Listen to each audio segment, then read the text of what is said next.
We're live on YouTube. Good evening, everyone, and welcome to another exciting edition of Environment Advisory Group EAG Open Forum. As you know, this meeting is open to the public as well as community stakeholders, because our vision is to bring everyone along with us on the journey towards achieving net zero by 2030. So welcome again. First thing on the agenda for today is to, this meeting open to the public as well as community. This is going well. Bear with me.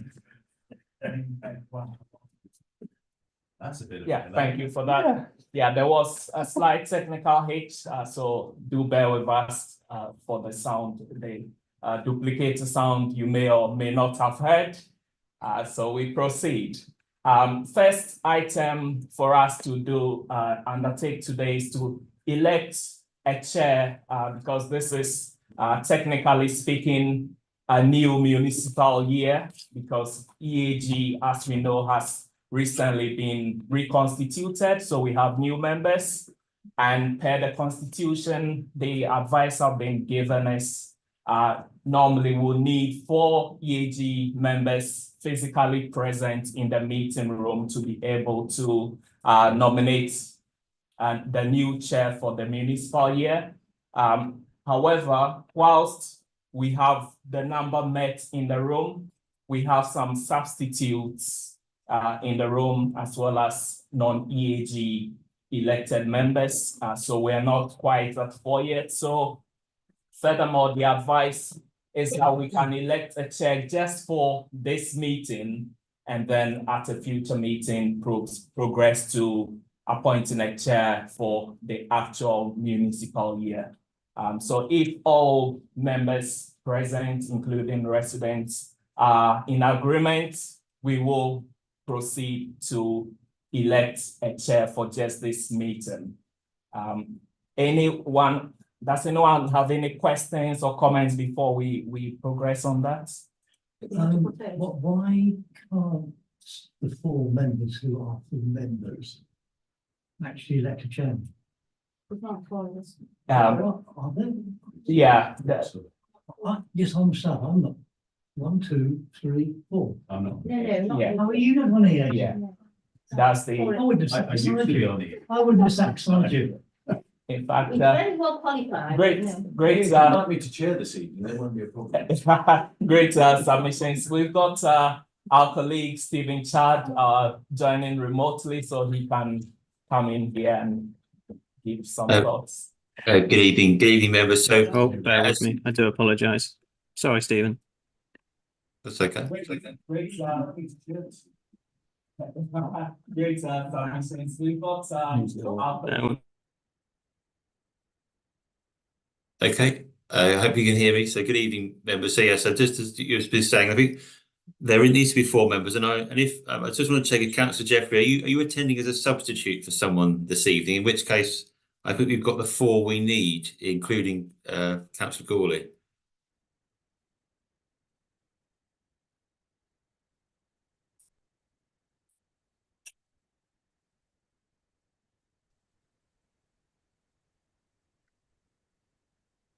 So I'm unable to hear what you're saying at the moment.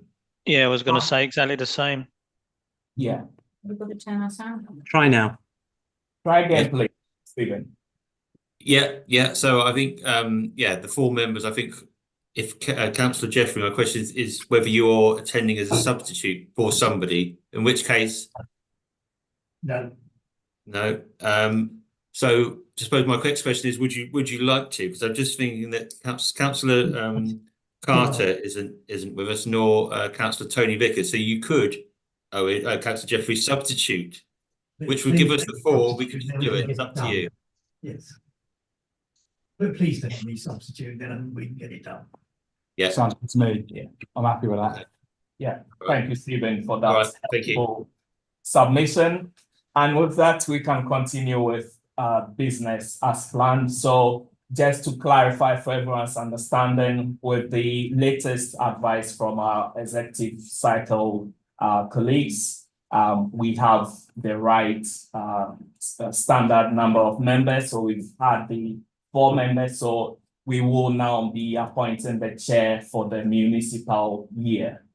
So anyone to propose who the chair should be. Martha, your hand was up first, so please. I'd like to propose Stuart Gordon. Seconded. Thank you. Any objections? Okay, none heard. So Stuart Gawley, Councillor Stuart Gawley. Oh, before, May I get just a point of clarification? Please. Has something in the constitution changed? Because my understanding of the Environmental Advisory Group, it's to advise the portfolio holder, i.e. Stuart, with advice about things environmental. Is that not the case anymore for this group? It doesn't have its own decision-making powers, does it? It's just advising Stuart. it is advisory. Yes. Okay, fine. No, I got it. It remains the case. So Stuart, with all that said, everyone appears to be, Yeah. okay, shall we put it, come in please, Joe? Sorry, just to say, I think we need to ask for if there are any other nominations, those that are, sorry. Thank you, really helpful. Any other counter nominations? Okay, none. So shall we, I know there was someone proposing and someone seconding, but shall we fully concretize it by raising hands to show if we are all in support? Okay, so all members present are in support. So Stuart, if you're happy Including to Stuart himself. indeed assume the chair for the municipal year, you are duly appointed as the chair for the year, and with that, happy for you to take the reins. Thank you very much, Kofi, and thank you very much, everybody, and good evening to everybody, and welcome to local government if you've never been before, and the craziness that sometimes is, I think it's fair to say.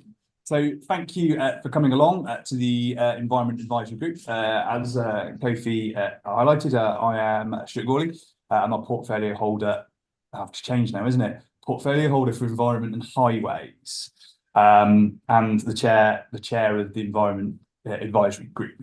The members joining me this evening are online. We've got Councillor Dennis Bennyworth, Councillor Paul Kander, and then in the room we've also got Councillor Martha Vickers, and we've got Councillor Caroline Culver and Councillor Owen Jeffreys. We also have the following officers who are attending to advise and support this meeting. On my right, we've got Kofi Adu-Gyamfi, who's the Service Lead for Climate Change. We've got Joe Watt, one of the Environment Delivery Officers. We've got John Winstanley, Service Director for Environment. And we've got Thomas Radbourne, who's the clerk and Zoom host for this evening. We're also expecting a number of presenters this evening. Get my words out in a minute. We've got Councillor Adrian Abbs, who's the ward member for Newbury Wash Common, Kirsty Shakespeare from the Living Rainforest, Richard Bamflyde for Trust for Sustainable Living, Carl Hanson, also from the Trust for Sustainable Living, Jonathan Ulmer, who's online for Volker Highways, and Patricia Glover from the East Garston Eco Group. Couple of bits of housekeeping. If we hear the evacuation alarm this evening, we must leave the building immediately. Please proceed via the nearest safe exit route, and please follow any instructions given by officers. The assembly point is in the car park at the rear of the Dolphin Pub. And if the lockdown alarm sounds, we will remain seated and await instructions from officers, and we'll adjourn the meeting until it's safe to proceed. Anyone got any questions with regards to how the meeting's going to run this evening? And also a welcome to any members of the public in the room, Alan, and anyone else online who will be watching this or watching it back. Cool. Okay. First item of business was the election of the chair. So thank you for that. We can tick that one off. The second bit is apologies. Thank you, Chairman. We did have an apology received from Nick Carter, who is now being replaced by Owen Jeffrey in the room. Cool. Excellent. Any others? No others. Cool. In that case, item 2 is declarations of interest. Anyone got any declarations of interest? No. Marvellous. That moves us swiftly on to item 3, which is minutes of the previous EAG Open Forum meeting held on the 25th of March 2024. Councillor Calder. Thank you, Chairman. One of the action points was for me to do something to do with an events charter. I don't know what events charter means. What charter, sorry. It was related to the plastic-free audits. Okay. Yeah, and Okay. Nikki Coombe, who presented, apparently could provide those Yeah. services for events. Okay, And some parishes were adopting so-called charters where they'll make their events plastic-free. okay, right, okay. And the other thing, I tried to just take some blister packs to GKG vets a couple of days after the meeting, and they weren't taking them anymore because they've been inundated. So I just wanted to let you know, and they were saying it'd be great if some other places would take them as well, because it's quite a popular thing now, and I think Superdrug used to do it, and they've now shut down. Yeah. Maybe we could ask Yeah. Boots, possibly, because they're a big actors. Councillor Calder. We'll make a note of that and add it to the action list. And Daniel, I don't know if you heard that on Zoom, but we'll add it, the question to the action list. Oh, put your hand up. Daniel. Yeah, just to confirm, I've heard that, and thank you very much. I think Councillor Vickers Tony has got his hand up online. Tony, did you want to come in? Yes, I would actually, because they could have come in person and sorted out the issue that you had. But I just wondered if anybody could see my hand or knew I was attending, because I wasn't listed by you as somebody attending virtually, but I am here. Yeah, I didn't see you. Sorry, Tony. Yeah. Okay, thanks. Thank you. Okay, any other comments or queries around the minutes from the 25th of March? No. Cool. In that case, happy to propose from the chair. And secondly, Councillor Culver. All those in favour? I need to sign those. You're my daughter.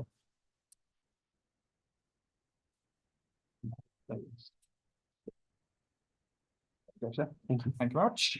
Cool, excellent. So the moving on to item 4, which is a discussion of a motion, and that motion is the Bond Riverside culvert, and that's submitted by Councillor Abbs. Councillor Abbs, I don't know if you want to introduce or reintroduce the motion, and then I'll hand over to John and Stanley to. Yeah, thanks very much.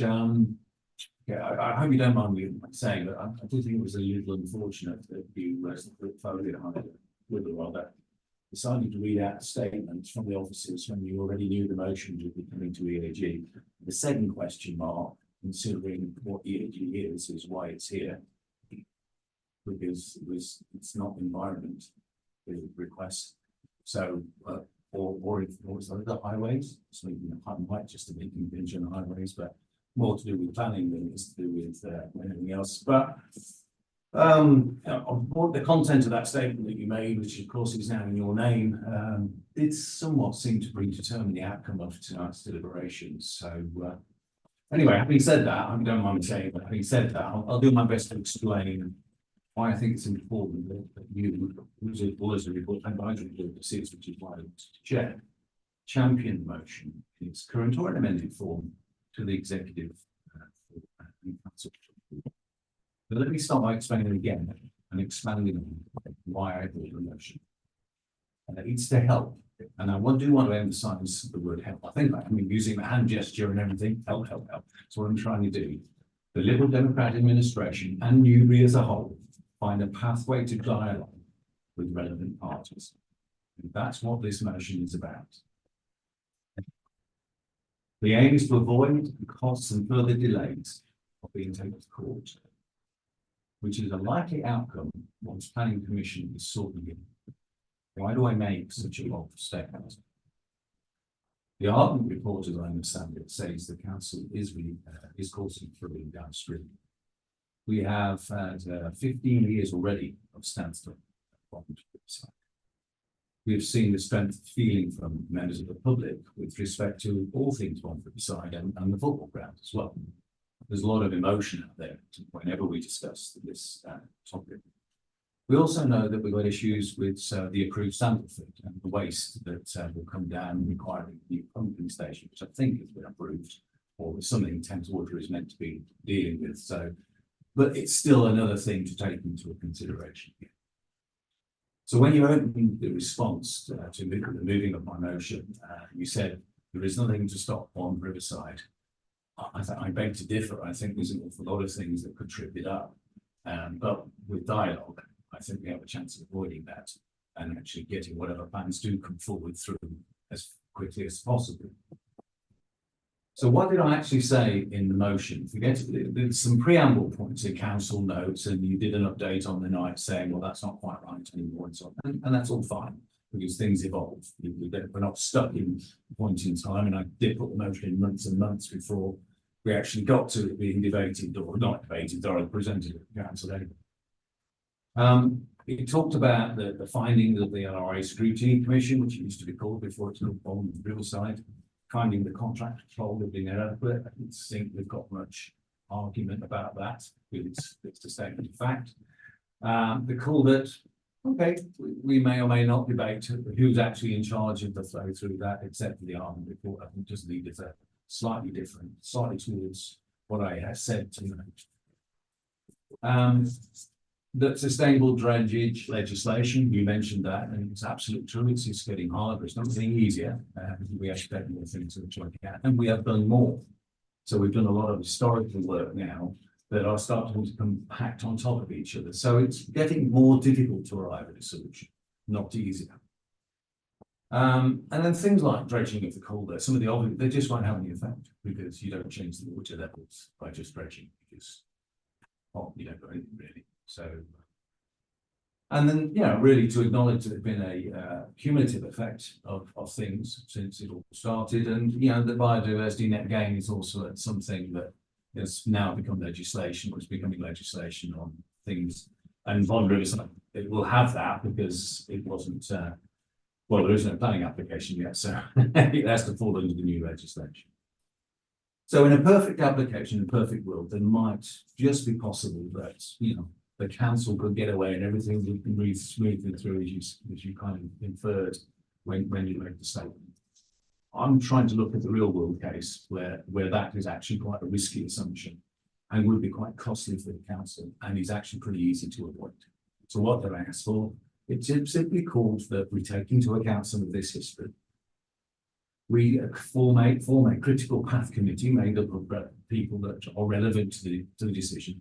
They just report back to the council. They don't make decisions on their own right. They write a report, and their council, being better informed and have included the right sets of people, can then move forward and go, actually, we've done the right thing and we've removed the blockages, and we can now move forward with on the other side without going to court, without wasting money. So that's the point of the motion. Okay, a pathway to dialogue, which avoids the delays and costs that are likely to come if we don't enter dialogue. That's it, really. I hope it's clearer tonight than during the way it was first put forward, but that's the intent of this motion. Don't mind if we reword it a bit. That would be very useful to remove the bits that are, if there's anything contentious in there, let's get those out of there. And let's go forward with what is essentially a full lived own value of inclusivity and cooperation with the public. Thank you, Councillor Abbs. I'll just answer the question about why it came to EAG, and it's because it related, well, two reasons. One, it called on the executive, I think, in the motion, which meant it was going to go to the exec anyway. So we couldn't really debate it at full council because it was calling on an exec, called the exec to do something.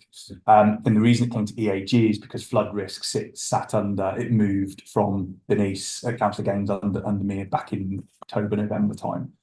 So that's why it's come to EAG. That's kind of why it's followed that path. The title doesn't quite reflect your full level of responsibility. So it got shorter now, and I've got more. So yeah, no, that's fine. That's the reason why. Just that place. Yeah, no, absolutely. And I think it's good to have a discussion about it before we know we ask the executive to make a decision. Absolutely. So now I appreciate that. Cool. I will invite Mr. Winstanley to talk through some of the points. Thank you, Chair. Absolutely. I mean, I'm going to comment on this from an officer's point of view. We've probably had discussions about this before in the past, Adrian, and there's a lot in the motion that, you know, I agree with absolutely, you know, the about engagement, etc., etc. And there's a few clarifications that we had about sort of not ownership of or ownership of the responsibility for the North Rock ditch, and it doesn't sit with the EA, it does sit with West Berkshire Council. So that we are the lead local flood authority and the land drainage authority. So ordinary watercourses are, you know, they fall under our remit as a flood risk authority. Now, I mean, obviously the EA have got an overarching sort of interest and responsibility for flood risk, but that would sit with us. So that was kind of some of the clarifications that we wanted to make sure were identified as part of the executive meeting or the council meeting. In terms of sort of what you were saying about the linkages between the Tesco's culverts and the development on Bond Riverside, well, I mean, the issue at the North Rock ditch and the flooding caused in that area, it's an existing problem that we're aware of. Now, we have had dialogue with the residents about it, and we've also had dialogue with the Environment Agency about studies and about funding, which have been well received in the first instance for looking at funding towards a more detailed study of the hydrology in that area. So this is an existing problem that occurs at that location. Now, as lead local flood authority, we are committed to looking at options to mitigate that and to remove it if we can, or to mitigate it, or to make it better, less risky for residents. Now, any development, and also as lead local flood authority, we would be ensuring that any development on Bond Riverside doesn't make any situation worse. Now that is, you know, enshrined in our sustainable drainage supplementary planning guidance. It's enshrined in planning policy, etc., etc. So any development upstream of that location, not just Bond Riverside, anywhere upstream, through planning legislation and our policies, we will ensure that it improves, or certainly doesn't make it worse, but we will look for betterment of the downstream flow. So in terms of planning and in terms of us as legal local or flood authority, as long as what is happening upstream does not make the situation worse and complies with planning policy, those two things are not linked. So that is the legal standing as far as we're concerned. So it's just to clarify that. Is there any possibility to chat about the points that John is making as we go along, or how do you want to run this? If you hold fire and let John finish, and then come back to questions at the end. No, on that point, yeah, I would go on to a few other points if that's okay. So in terms of entering into dialogue with third parties, I mean, we've had dialogue with residents there. Councillors have met with residents there about the issues. I'm fairly comfortable that there's the Newbury Drainage and Flood Forum is a very good group to discuss these issues as well. So there is the potential to engage through that with the residents there. So there has been engagement, and there is the potential for future engagement, and of course we will engage because we know that there's an existing flood risk there. So like I say, we've discussed this with the Environment Agency and had a positive initial response to future funding for a study there to look at this issue. And I also mentioned that in terms of creating a critical path committee, we have lots and lots of flood risk issues throughout the district. I think to create a critical path committee for all of them would be disproportionate to each individual risk. You know, this winter we've seen 67 properties, residential properties, flooded internally throughout the district. So you need to look at the risk in terms of the context of the impact that we've had on the district this winter from the flooding that we've seen. So why would we create a critical path committee for this one particular flood risk? I mean, it's important that we resolve it, but I think there's existing governance that we can use, i.e. the Newbury Town Centre master plan, which is encompassing the Bond Riverside site, and our own corporate programme sort of mechanism that we can use to manage the governance of this particular project. So but yeah, so that's where I would say I'm more than happy to engage with residents through the proper forums, and yeah, I do believe this is a project that we should be looking at and taking forward. I'll come to you first, Adrian. I'm not sure whether. I'm interested in hearing what people say before I make a response anyway. So it's all right. Councillor Tony Vickers, did you have your hand up and want to come in with a question? Or is that a legacy hand? No. Well, it went up. I think I know he's got something he wants to contribute, whether it's It's making a cup of tea. Well, I've gone away. Okay, We'll come back, shall we? yeah. Yeah, I mean, that sounds great, John. Absolutely, sorry for using first names, we all know each other quite well, so it's great news. So what you're saying is informally kind of doing what the motion suggests. So all the motion asks is to formalise on one project. If you may choose to do other projects, if they're big enough and important enough to West Berkshire as a whole, but this one, the Bond Riverside redevelopment has been for 15, ever since I've been a councillor and before I've been, has been touted as the golden goose that will start laying eggs and revitalise the whole town. And I can't think a number of people have mentioned it. It's the answer to everything. So why this one? Well, I'm not saying it should be the only one, but I'm saying it's of enough importance to justify it. Because so many people, it's been blocked for so long and there's so many parties involved. And we have seen in this one, we've also seen this winter, the feeling about the sewage elsewhere as well, don't get me wrong, and we all think that's pretty disgusting. And I think anybody is supportive of, what's going on sewage-wise in the UK. But this motion came at a particular time. It asked for a particular thing. So a bit like any other planning application, asked that it's looked at on its merits in this case, I think the importance to Newbury specifically and to West Berkshire as a whole, it could justify it. Because I say, you sound like you have a team, like I didn't specify who should be on it.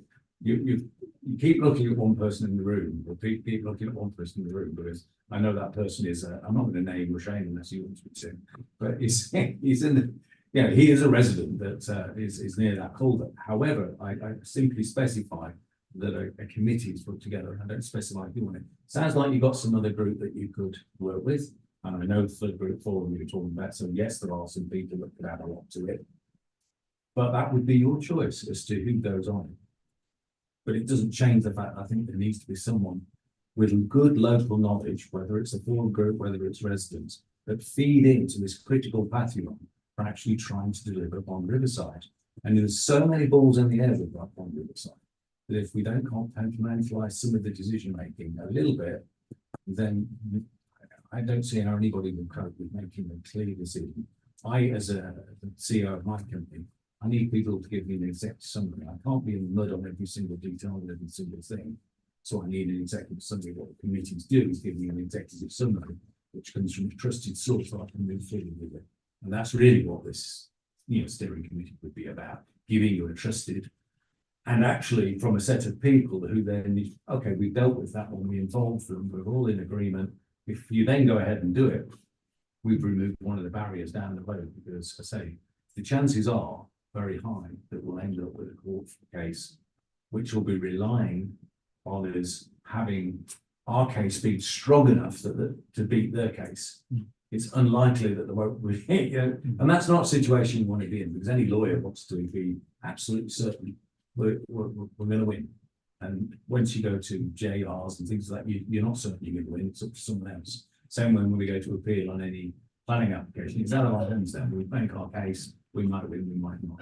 And you just have to look at the results from planning application. We don't win that many. Thank you. I'm going to try Tony Vickers. Councillor Tony Vickers, can you hear me? I feel like I'm on the Eurovision Song Contest. Gonna go with no. Walking round. I've just Um, texted him to say we're starting the discussion. Anyone else got any questions or comments? Sorry, yeah, I forgot to sorry, can I have my few words? I just realised. Go on, Tony, whilst we've got you. Right, yeah, not to repeat, but I agree with a lot of what Adrian said, but I am not comforted by John's words as well. But I don't know whether those in the room can all see what the 4 bullet points in Adrian's motions are, because I can't see. You may have them up on the screen, but I haven't heard anybody mention them explicitly, although John referred to some of them. I'd just like to deal with one particular one of those bullet points, which is the critical path committee, and why John said, why should we have a critical path committee here when there are, I don't know how many dozens of other important issues around the council. I think Adrian touched on the point. It is an absolute key site. It's a very valuable site for the council. Over the last 15 years has actually missed out on millions of pounds of business rates that could have been going into our coffers if we had developed this site to its full potential for employment uses. And it is a protected employment site under the current local plan, and it, in the new words used in the future local plan, it will be a designated employment site, excluding the area of the football ground. And what comforts me is that however this is development, I'm confident that it will have less hard surface, it will be more permeable, and therefore the net result of the overall development of Bond Riverside will be less of a burden on the drainage system. And that's only right and proper under planning regs, but I think we'd all want to see more grass and trees and things that absorb the water in this area. But I do remember that the original report done by Avison Young for the previous administration did say that the whole site should be looked at comprehensively because there are interdependencies between each part of the Bond Riverside or London Road Industrial Estate site. Those are its highways links and its drainage links. So I have always said that I believe we should have a comprehensive drainage plan for the site. But I bow to the experts who have told me that that is not essential. It is a potential path forward, but it's not something that we have to do. Therefore, if the council under the new administration says it can be developed in a piecemeal way, which does have its advantages in a completely different area, and it's easier to deal with the leases on an individual basis rather than force the whole redevelopment into a single comprehensive plan. So, I would be quite comfortable if my colleagues on the new executive, which I'm no longer a member of, actually took on board pretty well all of what this motion says. It would have been nice perhaps if Adrian had brought it to his former colleagues in the Lib Dems to actually word it slightly differently so that they could have accepted it, but we are where we are, and I thank Adrian for bringing this forward and for it to have the chance of a debate in this forum, which is a public forum. I do think we need to take whatever decisions are necessary to cut through the issue of drainage and get redevelopment happening. And I'm afraid that Adrian might be right, that if we don't deal with the drainage issue right up front to the satisfaction of everybody, it will just delay the redevelopment for many more years, which is not in the interest of the district. And that's why I think that we do need to form a committee that can deal with this issue. What's in a name? Critical Path Committee is not something that we kind of have, but I do think this particular project and the drainage aspects of it should be prioritized. But I've got confidence in my colleagues that they are doing that.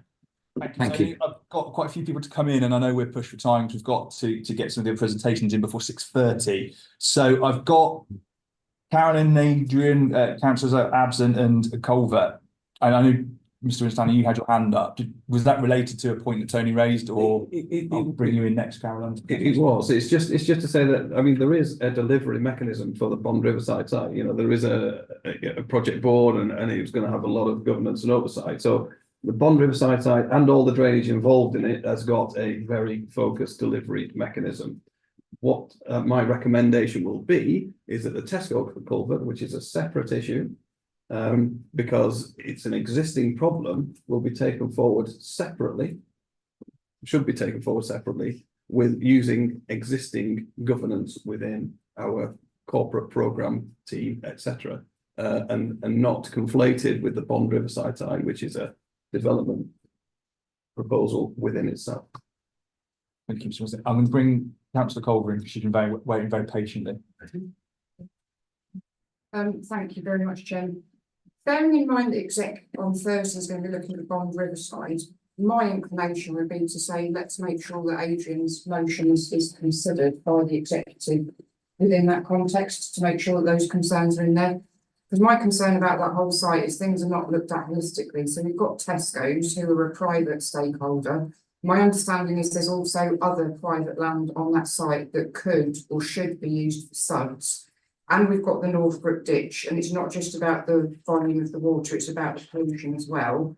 I note that the exec paper on Thursday says that the site would be looked at on a case-by-case basis. I do think we need to look at this holistically, and we need to look at the drainage from a cumulative impact perspective. So I think with the council as a local flood authority, local planning authority, could do themselves a big favour if they just look at all of this together. So all of the stakeholders, private and public, look at the Northbrook stream, look at the SUDs across the whole site. Don't just look at individual planning applications, because if you just concrete bits of it over, you're going to cause a bigger problem. So, you know, I welcome the paper exec. I think it's a good opportunity for Adrian's concerns to be incorporated into that. And hopefully when we go forward with this, we can just look at it in a much more holistic way. Thank you, Chairman. Thank you, Councillor Culver. Very rapidly, yeah, someone mentioned about the 4 points, because I think the Tesco's called it's becoming a bit of a red herring. If that was in the notes, it was not in the bullets for the group. 4 bullets were to enter dialogue with third parties, residents whose land is next to the culvert, to include them in the decision. So that, I don't think that's a big ask or a big stretch. To work towards a solution that takes into account historical and potential future development for Bond Riverside. So it's no good just saying we're here today and it will get better if we do it. We've got to have a look at the problem that we've been building for the last 15 years, because the problems be getting worse before it will get better. So at what point do we say we're going to improve from here? It shouldn't be today. It should be, we should look at the cycle and when the problem first started. But the council, so in his words, it basically says take into account this historical stuff, which other people mentioned. That the council will create a critical path committee, so that was quite clear, and that will report back to the council. So those 4 points, there's nothing really very contentious in there, and I'd love to have taken an opportunity to take it to my previous what's colleagues, but I don't know of such an opportunity to do that. So maybe you could start inviting me to your meetings. Well, thank you very much for those final points. Anyone else got anything around the room before we move on to the next item of business? No hands online. Cool. Well, thank you very much for the discussion. Thank you very much, Councillor Abs, for bringing that back, and to everyone that's contributed to the discussions. Just to clarify, are we going to make any kind of recommendation to you as the portfolio holder about the consensus that this group has on this issue? I think I consider myself advised. If the recommendation or the feeling that I'm taking is that, we want to see a committee, and that's the advice that I will take to the exec, and that I'm sure soon this will go into a paper on the resolution to the motion. I don't we'll get to discuss it exec tomorrow. It won't be too soon for that. But it will go back to the exec anyway, so there'll be another opportunity to discuss an input there. Where the decision will be made, because it was calling on the exec to make that decision. So the advice is being heard, So we'll go to exec for that. Cool. Okay, so thank you for that, folks. The next item of business, I've been requested to switch a couple round, just so that we can get them in before 6:30. So I'm now going to move to item 6 rather than 5, which is the Living Rainforest, and I'm going to invite Kirsty Shakespeare, Richard Bamflight, and Carl Hansen to make their presentations.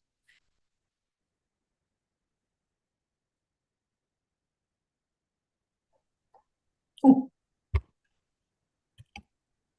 Good evening. Can you hear us? Yes, I can hear you. Thank you. Can you hear us? Yes, I can. Yes, thank you. Do you have any slides to share or? Yes, Carl does. Carl, Richard, you're both muted still. Yes, so I'm trying to share my screen, but it's we're not allowed to. So is that something that you guys are doing, or how should we handle this? Try now. Okay.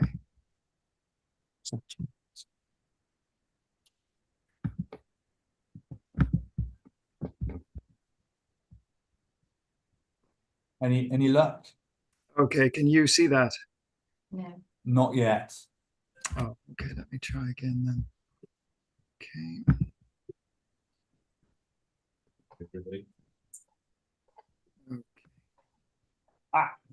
There we go. Yeah, that's good. Thank you. Okay, very good. All right, so thank you very much for inviting us to join you this evening. I'm Carl Hansen with the Trust for Sustainable Living, and with me I also have Kirsty Shakespeare, who manages our education programs, and Richard Bamfield, who's our development manager. Right, so we're going to just quickly try to run through a few slides so that we can have some good time for a conversation, hopefully, and any questions that you might have. 2023, last year, marked the 30th anniversary of the Living Rainforest Visitor Center.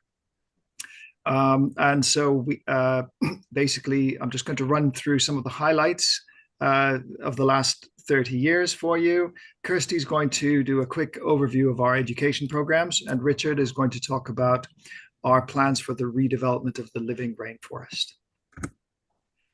So we see the Living Rainforest as a learning ecosystem of animals, plants, and people. Obviously, we have over 1,000 different species of tropical rainforest plants and animals, and we welcome lots of visitors, about 100,000 visitors a year, including 25,000 school children and about 75,000 members of the public.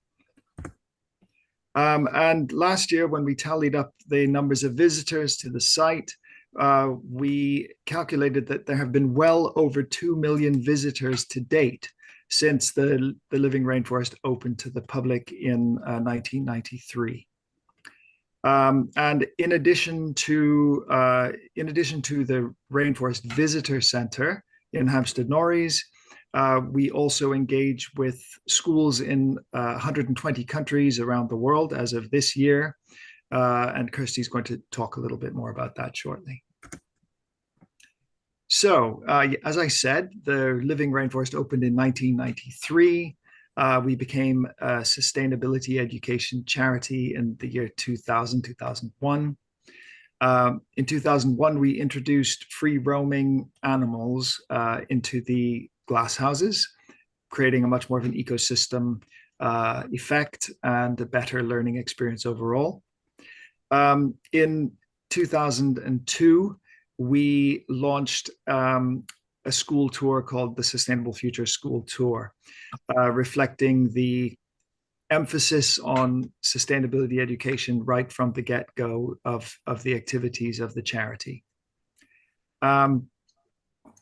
In 2006, we opened our Human Impact Education building with funding from the lottery and amongst other sources. And in 2012, we launched the TSL, or Trust for Sustainable Living, International Student Competition. So that started out as an essay competition and debate. And we launched the international competition in Brazil at the United Nations Rio +20 Earth Summit. And Kirsty will explain a little bit more about that shortly. By 2015, the Living Rainforest Center was welcoming around 25,000 school children on school visits. In 2016, we opened our third glass house called the Small Islands Glass House to bring more attention to the plight of climate change to vulnerable small islands. In 2018, the Seychelles government hosted the International Schools Debates on Oceans. Oceans was the theme that year, and about 250 people attended. And then the following year, the British Columbia government in Canada hosted the debates on on life on land, another SDG, with another 250 people attending. For the 10th anniversary of the debates, we decided to go online. We made that decision in 2019 before COVID, so that was a rather fortuitous decision. And we held the debates on Zoom, and we had over 1,000 people participating and engaging in the debates and summit, and over 1 million views of the debates around the world. In 2021, we won the Best Geography Learning Experience in the School Travel Awards. We've been nominated for the last 4 years, every year, and we've won it twice in that time, including last year, 2023. We've also had input into the UK government's sustainability and climate change strategy of the UK Department for Education. And last year, we were recognized as a social enterprise, top 100 social enterprise by NatWest, coming second in the Climate Champion category. And we also launched a new climate change school tour. Yes, so in the last 30 years, we view our main partners are our visitors, because they are largely who fund our activities. And that includes schools as well as members of the general public. We also partner with eco attractions, science centers, zoos, and botanic gardens across the UK.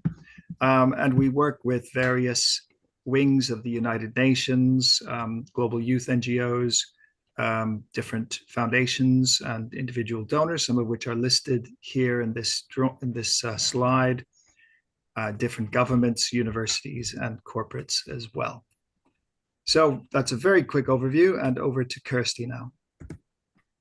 Thank you, Carl. So the vision of the Trust for Sustainable Living is a world in which everyone is educated and empowered to achieve a sustainable future. And as Carl mentioned, we currently have around 25,000 school children a year visit from up to 900 schools a year. And the map you can see here gives a rough snapshot of the catchment area for schools that come and visit us. So we get schools from as far as Wales, right the way through Norfolk. We even get some that come down from Scotland and the far north as part of longer residential trips to visit us as well. So quite a large catchment area for a small site. 50 of the schools that visit come from the West Berkshire Council area. And we also have further and higher education groups from universities and colleges in the surrounding counties as well. Thank you, Carl. Our on-site education programme at the Visitor Centre. You're able to skip to the next slide. There we go. If you've been familiar with the rainforest, if you haven't seen it, there's some nice images here and behind me.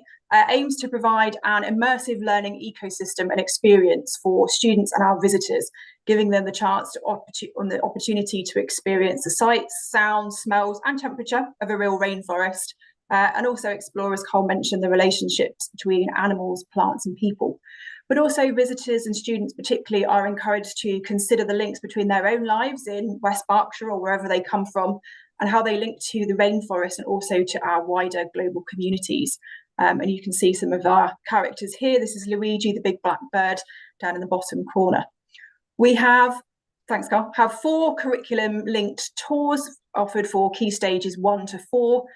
Carl mentioned the Sustainable Futures Tour, which is our flagship sustainability programme, which uses the species that we have at the rainforest as a springboard to discuss topics such as deforestation and the drivers behind that, the human needs that are causing these habitats to be damaged, looking at loss of biodiversity, and also the solutions that not only young people can implement, but also as communities we can do as well. And last year, in a reaction to the DFE's new climate and sustainability education strategy, we launched our climate change and human impacts tour. And I think together now, those make up about 50% of the school tours that we have visiting. We also have further and higher education students who come to study things like horticulture, animal management, and animal welfare and behaviour as well. We also have student interns that come from the local area and get to explore topics such as education and also work as part of our marketing and fundraising teams as well. So lots of student engagement and interaction. Thank you, Carl. So to expand our sustainability education work, Carl mentioned in 2012, we launched International Student Essay Competition and Debates. And we explore through these different sustainability challenges, which adults around the world are still having a lot of discussion and debate around themselves. Topics such as climate justice, how can we protect biodiversity, looking at how we can better support youth to thrive in green jobs. And our latest competition, which we'll be contacting the grand prize winner for tomorrow, is looking at how bringing nature into our communities can help us to achieve the Sustainable Development Goals.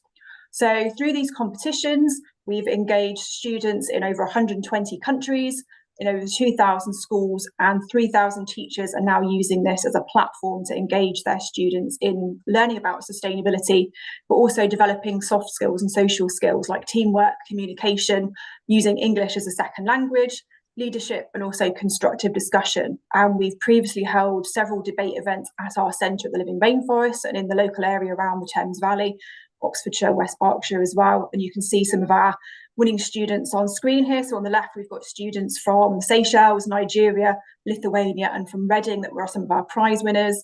And you can see some of the students in the right-hand picture having a debate and some serious discussions about who is responsible for saving the rainforests. Thank you, Carl.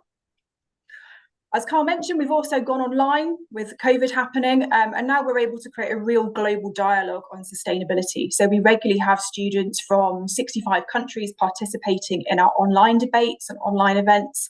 And the key of this for us is creating a platform, a safe space for youth voices to be heard on topics that they feel very, very strongly about, but very often are not included in the dialogue or the decision making. It's also a space for intergenerational dialogue. So we invite academics, business leaders, politicians, sustainability leaders to these events to speak to students, to have students ask them questions and help the adults that are making these decisions better understand where youth are coming from and what youth opinions and ideas are. It's also a chance to connect young people and teachers from around the world. Teaching and learning about sustainability in many countries is quite a lonely practice. So these networks of young people are able to connect and understand how students in other countries and other spaces are experiencing sustainability and climate challenges and how they're dealing with them, and feel like they're part of a bigger solution, not just sat on their own in their own school and their own community, feeling like a lost soul that doesn't quite know what to do. So some of the value of our work is in creating these international networks and this space for global dialogue. Thank you, Carl. So next steps for us on education for sustainable development are continuing to promote and explore the green jobs and skills opportunities that we started looking at last year. We're also looking at creating educator training. So we're currently in the planning stages with the University of Reading, or developing a teacher training programme that we hope to be able to roll out to University of Reading trainee teachers this year, and then hope to offer to teachers working within the local communities and surrounding counties over the next 2 years to help teachers better understand and teach sustainability and climate. I don't know whether you're aware, there was a survey by Teach the Future several years ago, 2002, I think it came out, that said 70% of UK teachers do not feel equipped to teach climate change or sustainability. So we're hoping to address the learning gap for both students and teachers through the work that we're doing, and also looking to launch new competitions to engage students that are perhaps less writing based or less debate based, that perhaps have interest in creativity, visual arts and design, to get involved as well through new art and design based competitions. And the plans to develop the Living Rainforest 2.0 that you'll hear about shortly are going to give us a great space and facility to be able to reach more students and teachers and schools, both locally, nationally and internationally, to continue the sustainability education work that we do. Thank you. Thank you very much. So I'm trying to forward this to the next slide and invite my colleague, but I'm not quite sure why it's not moving. Yeah, if you can, Carl. Yes. Right. I just check, Carl Kirsty, can you hear any background noise on my microphone? Is that okay? It's fine. Okay.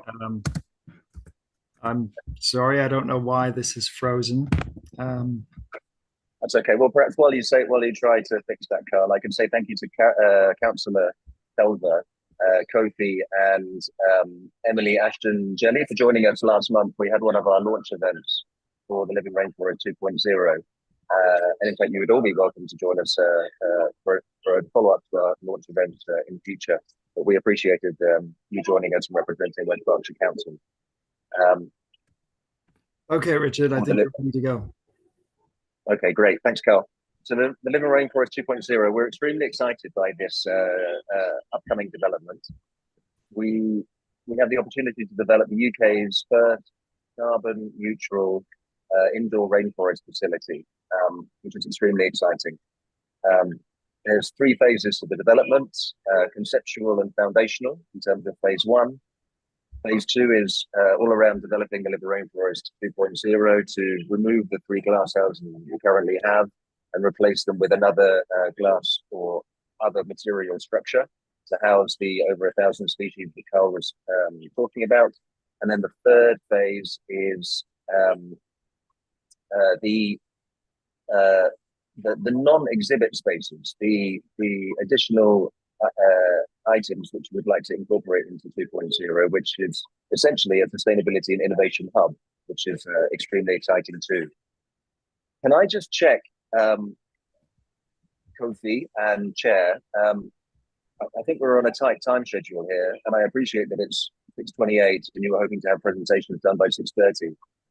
Am I okay to go for another 2 or 3 minutes? Yeah, absolutely. Yeah. Okay, thanks so much. I'll be quick. So this is the project scope, the goal, the site, including our partners who are all local to the rainforest, Berkshire or Hampshire entities. Next slide, Carl. This is a slide highlighting how the SDGs, 17 Sustainable Development Goals, are integrated into the plans, and beneath is the well-building code, which is one of the methods of monitoring and evaluation how successful the project will be in terms of carbon neutrality and other sustainability measures. Next slide, please, Carl. These are our 6 strategic aims. And by the way, we appreciate that the text is small on all of these, and we'll be happy to send across follow-up slides for you to go into it in more detail. Closing the sustainability learning gap, which Kirsty had mentioned. Number 1, strategic aim, optimizing the visitor experience, a high sustainability performance, generating revenue, improving exhibit spaces, and improving non-exhibit spaces. Thank you, Carl. The next slide is my favorite slide. This is a slide highlighting the flow and the visitor experience. Now, you can't see it, but when we share the slides, in the bottom left, there's 6 different visitor experiences, which I think are very cute, to be honest with you. There's, I think, Amanda, 13-year-old school child, and how she's going to be experiencing this. Then you go up to perhaps Tardik, who's a 29-year-old with 2 children, bringing his children and that family experience. Then, and I'm semi-making this up, Amanda, a 43-year-old sustainability startup professional, and also a Girl Guides leader, and her experience. And then there's Nigel, who's a regular local visitor, who's on one of our annual passes and joins us on a bi-weekly or monthly basis. So what are their experiences going to be? And they're going to be slightly different in the experiences they have, and the touching and the feeling and the smelling and all the different senses. Next slide, Carl, and final slide. This is a diagram highlighting a color scheme of the different areas. Green is the exhibit areas where we've got Amazonica, lowlands, small islands. Purple is cafe, as well as the reception area and the shop. And then orange is really around the sustainability and innovation hub, which is co-working spaces all the way through to a media center we would like to incorporate. We are at the beginning of our fundraising journey in order to be able to implement this. But the aspirations are for us to be able to complete this project by 2030, in line with the Agenda 2030 and the Sustainable Development Goals. Thank you very much. Thank you very much. Does anybody have any questions? Councillor Martha Vickers.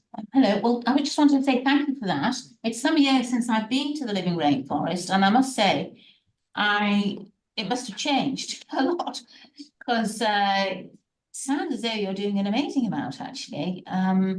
50 of our schools come, I don't know how many we've got altogether, but it sounds as though they should all be engaging with you. I assume that's primary as well as secondary. I think the students we saw were secondary, so I'm assuming you have programs to suit different groups. Yes. Hoping that you engage with the with Newbury College, who I know have eco programs and are trying their own journey. So I hope they're engaging with you. And I just it sounds really exciting. So it certainly makes me motivated to come and see what's going on. If one comes just as a sort of single person or as an adult, or not with a group, does one get a sort of a guided tour or whatever? Because I think having having somebody explaining things as you go around is probably very beneficial. Because I think when I went some years ago, one just walked around and thought, well, this is all interesting, but I don't remember a lot of information in the way you're putting things across. So, but it all sounds very exciting. So I'll definitely be coming along, and hopefully, we can encourage others to do the same. Thank you. Okay, we do, just to answer your question, we do have public education through all the school holidays. We have a different theme. We have staff available that are in the rainforest and what we call interpreting, so taking people around, trying to point out the sloth if she's hiding, talking about the different species that we have, and our animal and plant as well as the education team are all involved in that. So if you come during holidays, there's lots going on. Fantastic. Thank you very much. Thank you. Councillor Abs. Yeah, thanks for letting me speak, Chairman. I guess I'll probably see you this weekend, not you personally, because grandchildren are over, so I'm likely to be going there anyway. But so gives me something on the agenda. The question I have is always what has the biggest effect fastest? And if I'm trying to save the rainforest, do you have the research, and can you make the research available that shows me essentially what I should be doing and what my family should be doing, what the council should be doing in terms of priority? I mean, yeah, all right, we don't chop mahogany trees down anymore. I get that. But what's the prioritization? Is it just using less? Is it we're looking at how things are transported around the world? Have you done that kind of research to really help us make sure we're taking the biggest action first? So let me try to answer that huge question there. I mean, I guess you're familiar with the UN Sustainable Development Goals. Indeed, yeah. Okay. So, I mean, what they teach us is that they're all interconnected. They're all interconnected. There are no single bullets, silver bullets even. Everything is interconnected. It's a big journey. But what we eat, definitely how we consume, our impacts on biodiversity, on climate change, everything is interconnected. So we're simply trying to, the work that we do is about holistic education that connects the dots between, education that often takes place in silos. And I don't think that is going to get us to where we need to go. So that's why we sort of ask these wicked questions to children all around the world, telling us, asking them to tell us what the solutions are, because it's trying to get them to think in a joined up way. And to answer the question earlier, to the Living Rainforest, it's about, on the school tours, it's about 2/3 of the school visits are primary and 1/3 are secondary. But we do lots of other education. We work with lots of universities. We work with corporations. We work with adults as well as children. If I can just add as well, we definitely do. It depends on the age group. So for an adult age group, where we're talking about where we can have most impact, it's where you invest your money and where your pensions are invested, or how businesses are investing, and also how we vote. So taking into consideration green politics. Obviously, you're not going to discuss that with a 7 or 8 year old, but you can talk to them about the actions that they can take within their schools or within their homes to think about the buyer power that they're looking at, what diets they're eating, whether they're having meat-free Mondays in schools, whether they have plastic-free canteens. So we try and provide solutions-driven education. Lots of children get given some of the information and then not told how to make action or how to make changes. So they sort of feel climate anxiety. So by providing sort of solutions-driven options for them, even if you're a primary school or even a Key Stage 1 student, from what you can do and how you can act, that's one of the ways we found that we can try and get around this climate anxiety that young people feel about not being able to take action or have any agency. Thank you very much. Any Karen, Councillor Culver, too many C's in there. Thank you, Chairman. Yeah, thank you very much for your presentation, guys. Thank you for inviting me along last month or the month before. I know that myself and Kofi and Emily very much enjoyed the visit. I think one thing that came out of the discussion we had that day was about education. So I really welcome what you guys are doing to educate the educators in particular, because as we know, we've got the GCSE in natural history now. But that's only going to be implemented in schools if there are enough teachers of that subject. So obviously what you guys are doing is really important to make sure that we do have the teachers of the future for that GCSE. And we need more ecologists. As we know as a council, there aren't enough ecologists out there. So I think what you guys are doing is absolutely brilliant, and I very much welcome it. I'm very proud to have you in my ward. Thank you very much. Any other questions? Hello, hi. Hi, it's Katie Miles. You probably remember me from one day. Is there any plans for the public transportation to get to the rainforest? Because it's a little bit of a journey out. So I wondered if we've got any plans to get buses, coaches, or anything like that to get people from Newbury to the rainforest. Hello, Katie. Lovely to see you. Didn't see you there. I've seen on this one, so yeah. Yes. Well, we would love to do that. Unfortunately, there is a terrible path, or there's a terrible lack of a path from the village of Hampstead Norreys up the hill to the Living Rainforest Centre. And we simply do not have the resources, the buses and all of that to get people up from the town. It would be amazing if the local bus could come and stop up at the Living Rainforest. So if we could have the support of the council in some, if you have any influence there, that would be wonderful. Thank you. Thank you very much. Well, I think from my perspective, I think it's a great place to have on our doorstep. As someone that's got 2 young boys, they are big fans of the Living Rainforest, and we finally found the sloth for the first time ever. I must admit, I didn't believe it existed. I thought it was just a sales tactic and ploy, but they did cite it, they did spot it, so very good. On the education bit, it is really important. And I think catching young people and young children, and then young people, and keeping them interested is the key. One of the things, again, having a 2-year-old and a 4-year-old, it's great to see things in television, children's television now. I mean, Octonauts is a favourite at the moment, and they talk about plastic in the sea a lot, and it's really nice and really good to see that good to see that. I'm going to call it mainstream television because it feels like it, certainly to me at the moment. And it's good to see that education starting young, but I think the key is, how do you keep them interested? How do you keep them interested through 15, 16, 17, 18, 19?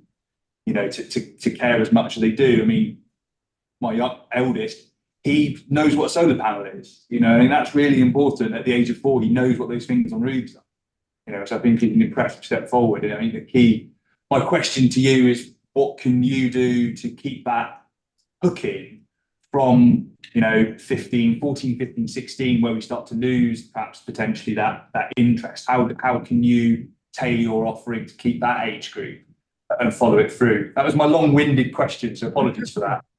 Okay, let me give you a short answer. if you can help us in whatever way, you know, to kind of support our plans for the redevelopment of the Living Rainforest Center, then it will be a bigger center. There'll be a lot more available to older kids as well. Kirsty mentioned all of the international work we do, the debates, the competitions. Older kids can get involved in those already as well. So that they can get involved online, through our websites. There are lots of ways to get involved. Yeah, I think using technology, that's been a big game changer for that age group. So we've got a podcast series now, we do a lot of online webinars, and we get a lot of engagement from the kind of older teenagers through that medium. And a lot of the teenagers that have already engaged with us through our competition cycle, now that they're over 18 and too old to compete, are coming back to act as mentors as to the young people that we're working with still, to act as judges. So we find the young people that have gone through our system come back and want to find ways to engage with us, which is fantastic. But yeah, using technology is the new way to engage young people with rainforests and sustainability. Thank you so much. Any other? Yeah, so Ros, hi Carl, it's Ros from your neighbour, Hampstead Norris. Hi. Just to say that I agree, I think to get the older ones interested, which is really one of the questions, is by a much bigger development, because I think, you know, if you grow it much larger, you'll be able to engage with the older ones. Thank you very much. Any other questions before we wrap up? If I may, Stuart, yeah, I'm just curious. I mean, I heard the extension of the bus route, but what are the asks of the council? I mean, fantastic presentation, but what are the actual asks of the council? Or what do you think we can do as a council and councillors to support your efforts? I mean, we can come and visit, but that's not really going to do much, you know. Yeah. What would you actually like us to do? Write to the MP?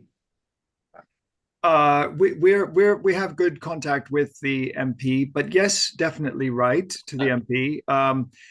You know, I understand, or my understanding is that the council doesn't have a lot of financial resources, perhaps, to help us, but nonetheless, you have connections. You know, you have influence, and there are other major businesses in the area. So if you can put in a good word for us to these other businesses, they might not realize that we have a global education program, not just a local education program, and they might be interested in working with us. It might be worth putting on the agenda for one of the town and parish climate forums as well, and reach out to that extended network. Yeah, and I think helping us connect with those other schools that that aren't visiting us yet, and potentially when we've got the teacher training program in place, perhaps helping us engage with local teachers and supporting them in being able to join the training that we're going to be able to offer them. Yeah. So there's the primary and secondary heads forums. Yeah. That would be a good place to do a presentation to those schools not yet buying into. I assume there's a link on the Green Hub already. Off the top of my head, I don't know. I'd imagine that it is. If it's not there, we'll make sure it's connected.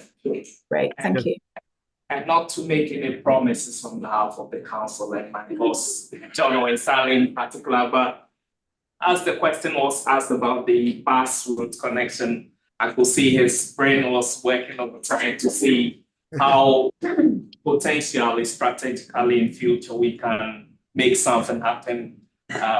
John, any thoughts? Well, I mean, we've rolled out to non-responsive, sort of just over the other side of the sort of the A34, unfortunately, sort of in the sort of Peasmore, Chieveley area, sort of non-responsive transport would be ideal for this, you know, for getting people to and from. So when we do look to roll it out, we can certainly bear you in mind and have a discussion.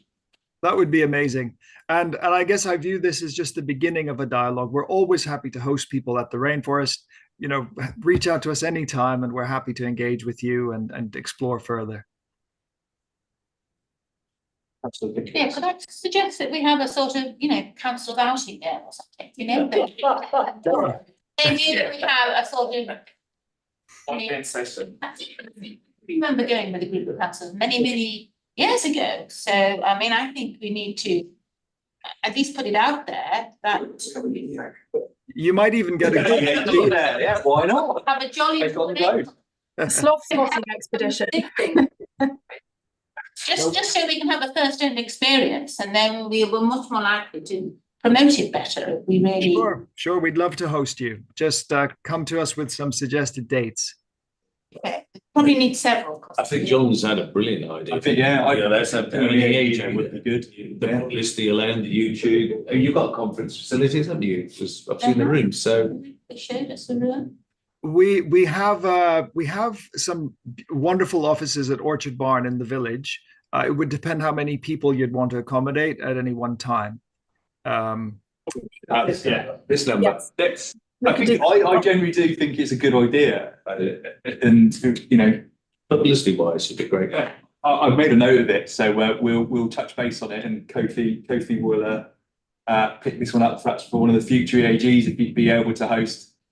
We can book demand responsive bus. And we can book the demand To take us. Very good. There you go. Cool. Okay, added to the list. Thank you very much. Like that one. Thank you, John. Good idea. Martha. Any other questions quickly, because I'm conscious of time, so I'm going to move on if there's nothing else. Cool. So thank you ever so much, folks, for your presentation. It's really, really good and great to see what's going on. And I echo Councillor Culver's comments around how great it is to have you in not just the Ridgeway Ward, but in West Berkshire as a whole. So thank you very much for that. Thank you. Thank you, everyone. Have a good evening. Bye. Cool, excellent. You're more than welcome to stay and listen to the other presentations, or feel free to drop off if you need to. But we're going to move on to item 5, which is around business decarbonisation highlight, and that is from Jonathan Ulmer at Volker Highways. And Volker, for those of you that don't know, Volker are our partner who we work with in terms of our highways, asset management, and many other bits and improvements, and many other bits and bobs. Good evening. Thank you, Chair. Hopefully my picture will come up fairly imminently. I'm not quite sure how this all works, tell you the truth. Good evening, everybody. Thanks for the opportunity to talk to you tonight regarding... Sorry, I'll just get onto my screen.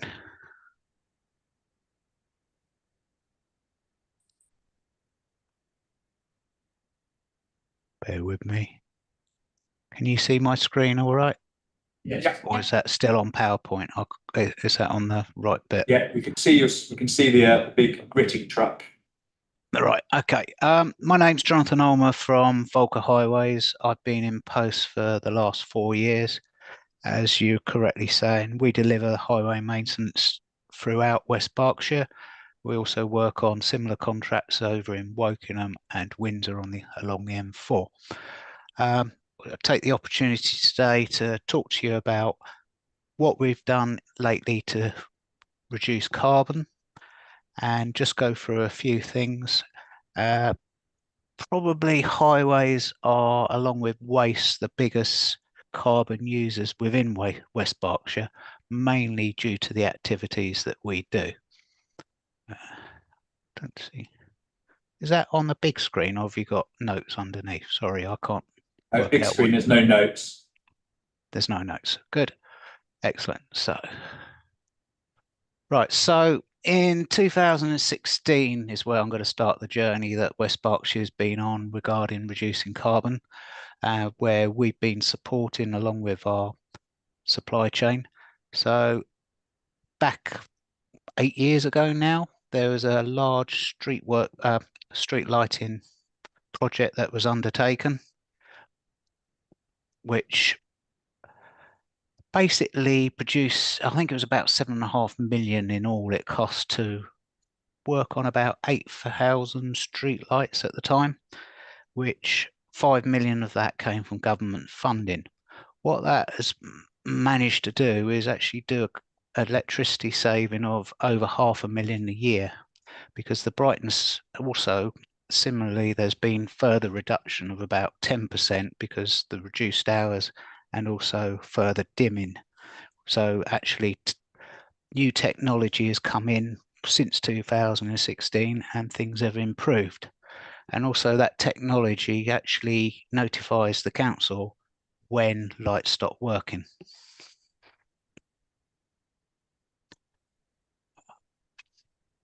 Why is that? Sorry, I'm struggling with a screen here as to what you're actually seeing. We've got the street lighting one at the moment. That's what I thought you were seeing, but I was hoping you were seeing another one. Why do people make technology look so easy? I don't think we've done that this evening, I'm not going to lie. There, that's the button. There we go. Sorry. So where we as Highways in the last 4 years have moved on considerably about reducing our carbon is reducing the temperature of the asphalt we use initially. And we now only use warm asphalt. Majority of it is sourced from FN Conway in Thiel, but also the council has been very supportive in using a large proportion of recycled asphalt's product back into the actual material that we're actually putting back in the road. What that means is you actually have you're reducing the amount of virgin material that you're using. So the more recycled product we can use, obviously the greener it is. This is where we were working last year on the A4. 20% recycled. Traditionally, that's around about 8%. So we boosted that up to 12. It was very successful. We managed to replace over 4 kilometers of road. I think we completed it in 9 nights. Initially, we were scheduled to do it over 12. We also repaired the curbs and faded road signs. So we were laying something around 466 tons each night. The other thing we did a circular economy, which meant that when we planed off the existing carriageway, the wearing course, we actually collected that and sent that back to FN Conway. So it was actually recycled back into the asphalt wearing course. So that's a really good way of ensuring that you're actually maximising the most you can do. As a consequence of that, we saved over 190 lorry loads of lorries going off to plane and tip, well, planings and tipping. And because we used the same lorries that took the planings away to deliver the asphalt. That worked last time, wouldn't that work this time? Oh. Mind if I try and offer some assistance? Does the gentleman have a left and right arrow on his keyboard? That's what I was trying, and it didn't seem to work. It worked a minute ago, but there you go. No, I'm. It's just. Could it be up and down arrows? No, it's just not working on the power on the. That's the one. Oh, okay. You can see Andover Road now. Yep, Andover Road, thank you.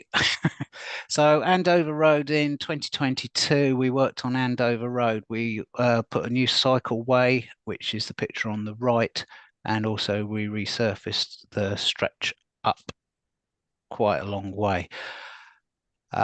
There we really focused on what we could do to maximize the carbon reduction that was possible. And we found a product which is manufactured or recycled, for want of a better word, down at Winchester, a firm called OCL. They're in partnership a lot with Hampshire Highways, but it's a fully recycled material. And the benefit was in that footway was tar bound, and tar bound material is been expensive to remove in the past, but we were able to take our tar bound material down there, pick up the foam base, and actually fully recycle the tar bound that's around. So it had double benefits of it, because coal tar bound is a carcinogenic substance and is a nightmare to work with, because it's just something that the regular blacktop recycling plants don't actually want to get involved in. What that meant was, using that foam base, we could actually demonstrate that we actually had no carbon at all on that product, because it has limestone in it, which actually absorbs carbon dioxide out of the atmosphere. The only problem with that site now is that you have to put an actual surface on the top of it, to protect it, because actually we're not allowed at this moment in time to actually use that as the wearing course. The mile pave used below on the carriageway, that is another warm asphalt, but the firm that we use, the supply chain of Miles Macadam, they actually consider themselves to be carbon neutral because of how they've minimized the amount of carbon that they use while they're doing it, and the process that they use. They can produce some amazing figures like we got there of over 46 tons, equivalent of driving 140,000 miles, which actually equates, and to try and make it simple statistics, is a ton of carbon used is around 3,000 miles.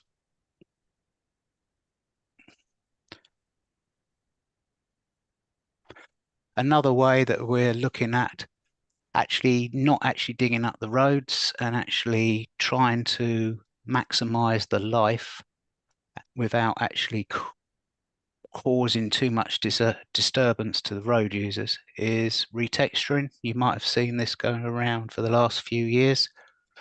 It basically fires ball bearings into the road and it improves the skid resistance. So John's asset management team quite regularly survey the roads using a scrim machine, which tests the skid resistance, and where they get areas, particularly roundabouts, junctions for give way, the skid resistance is fairly poor, i.e. cars can't stop when it's wet and things like that. So what we do is we actually take off the binder on the top, and as a consequence get the opened exposed stone that you can see there, and that actually improves the skid resistance. Doing that means we don't have to resurface the road, and actually improves everything that we're trying to achieve by reducing the carbon. So you're not using any new material at all, you're just rejuvenating what is there. Do you mind if I ask a quick question? Does that not reduce the lifetime of the surface though? If you've exposed it, the bounding materials got disappeared. You're removing some of the excess. The way materials are, asphalt is produced nowadays is with bitumen and stone. So what you're doing is removing that bitumen on the top. It does cause us quite an open texture. However, what we found actually is the water doesn't penetrate in as bad as you might think it does. But what it does is prolongs that road for a longer life. So you would traditionally, about 5 years ago or so, you would look at that road and say, oh, we have to resurface that. But actually by doing retexturing, you can actually increase that life by another 5 years, therefore saving your money, and therefore making a very good asset management program of prolonging the life and maximizing what you can do with your money. So it doesn't lead to an increase in potholes? Not that I'm found out in the last 4 years of Great using news, it. win-win. Sorry? Great. No, I said good news, that's win-win then. It is, yeah. I mean, like I say, it's saving using virgin materials. It's putting off what will need to be resurfaced at some point, but not initially. The next slide up is where we were tasked with providing some off-road parking in Calcott. Traditionally, we would have put down either tarmac surface or even concrete grass grid. What we got here is 100% plastic, which now is basically all 100% recycled. And also it's allowing some urban drainage system. So any rain falling on that, where you had a grass verge before, you're capturing the same amount of water and actually providing parking at the same time. The residents seem to have embraced it. At first, when we were going down there, they thought we were going to remove all their parking, well, destroy their verges, because actually they were parking all over the verges anyway. But what it's done is actually made it a much nicer place. So using that recycled plastic product, you're again making a carbon saving, and it's a very strong material. You can probably make out how thick some of those bits of plastic are, and it's a very good product. So what I tend to be challenged with by my managers in particular is sharing everything we do. So one of the things I have to do is every time we come up with a carbon saving idea or something that we can do, I write up or do a press release like these articles that I'm demonstrating now of everything that we've done over the last 4 years.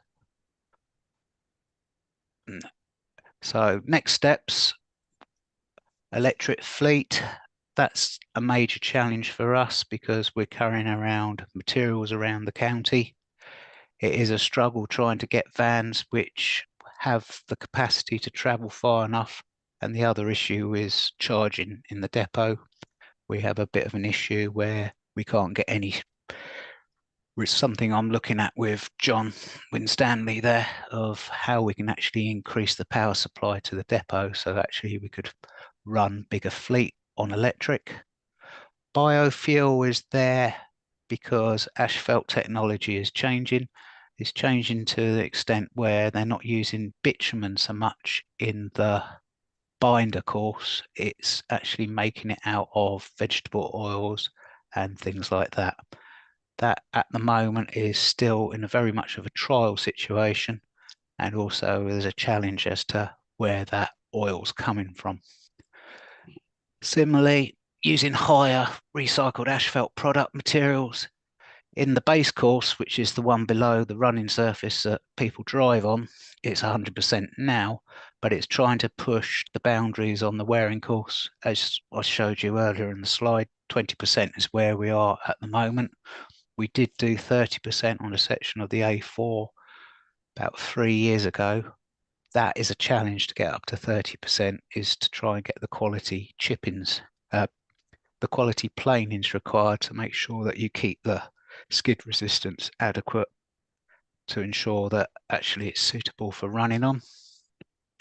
Thermal sensors, which you might have seen some recent press release about, is where we're going with winter maintenance with Westbucks staff at the moment as to whether we can optimize gritting, therefore reducing the amount of grit runs we do and actually optimizing where we grit in the future.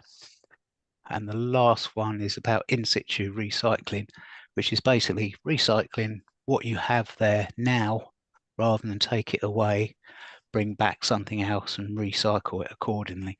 So it's trying to do everything all in one place. So, questions, anyone? Thank you very much for that, Jonathan. Any questions from around the room?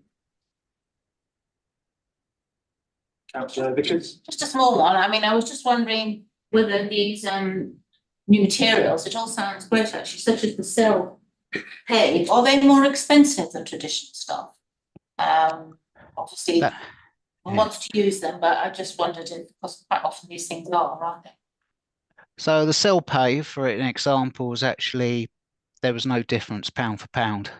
I had to wait to get the product, so there was a waiting delivery of 4 to 6 weeks, whereas I could go down the road and get the concrete off the shelf. But the actual price was almost identical. There was nothing in it. You're right.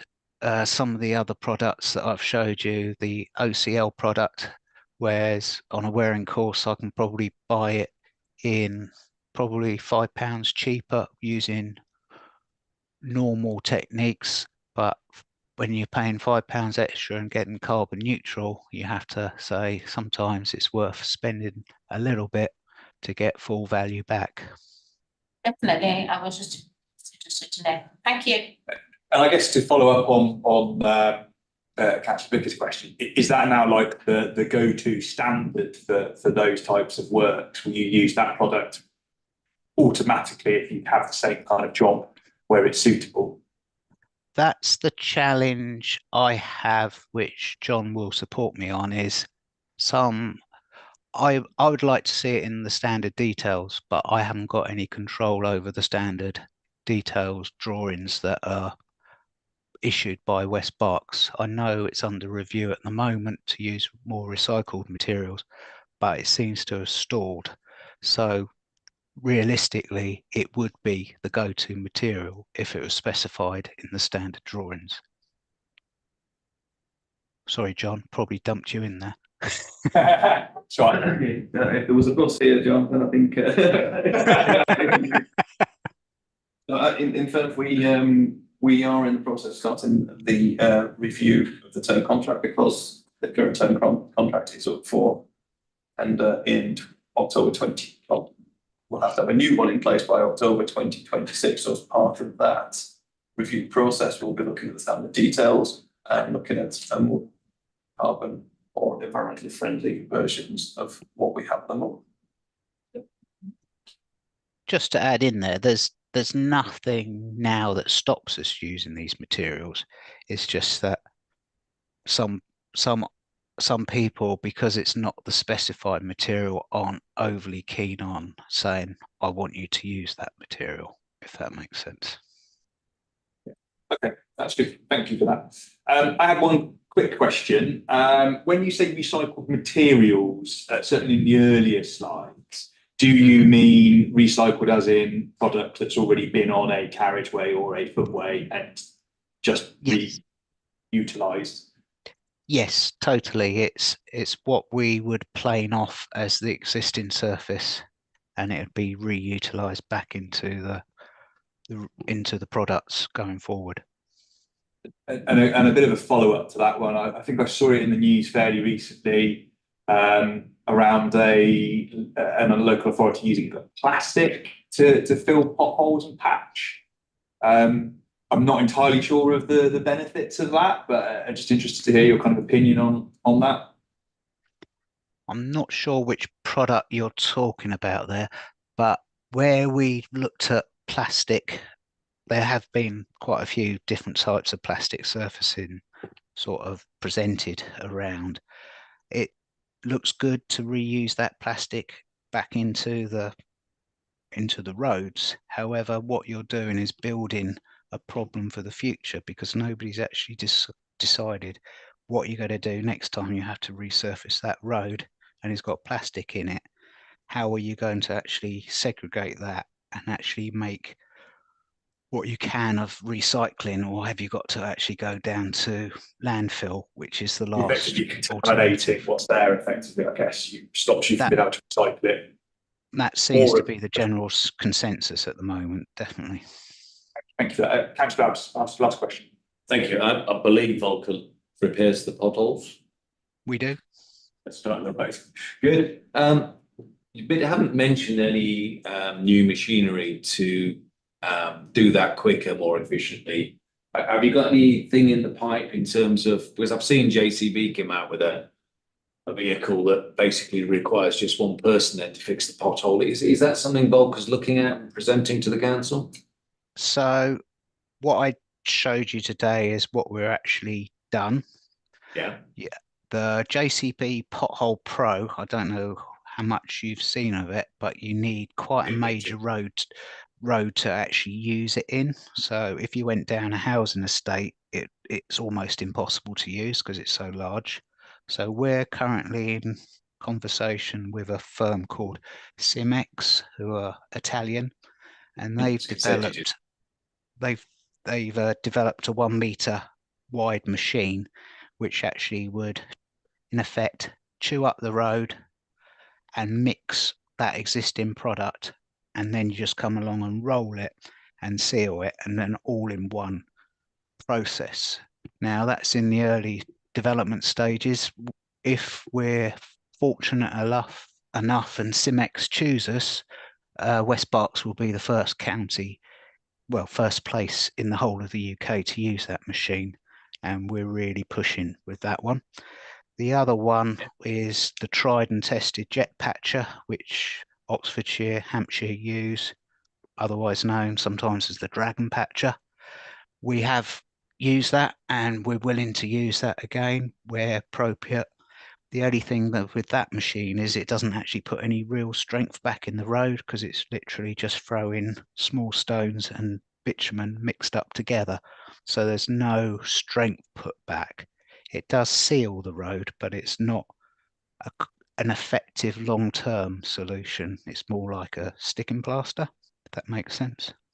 You've answered the question. You're actively looking at these solutions and presenting them to the council, which is, I don't think any of us want to go through another winter of complaints about potholes being the number one. Although I think it was trumped by sewage this year. So maybe sewage was the number one complaint. But anyway, potholes was down near the top. Yeah, and yeah, absolutely cool. Thank you for that. Thank you very much for your presentation, Jonathan. Very much appreciated. As you're happy to stay around, or you can drop off if you wish. And I will move on to item 7, which is why and how I halve my carbon footprint by Dr. Pat Ross. Thank you very much for coming. Would you like to take for yourself? Would you like me to do this one? Doesn't mean you get to be Chris Whitty, but for the evening, give it next slide. Wait till the slides come up.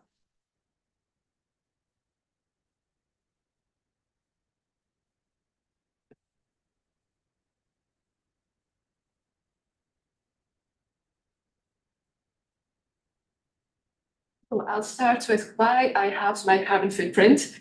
This photograph is of my 3 children. It was taken about 10 years ago, and we're watching the oil tankers waiting to offload their cargo into Pembroke oil refinery. Since then, I've become increasingly worried about my children's future, and also worried that we were unwittingly making it worse. I've looked into the science. I'm a research scientist, and since the Industrial Revolution, as you all know, we've been putting increasing amounts of carbon into the atmosphere, which is destabilizing our planet's carbon cycle.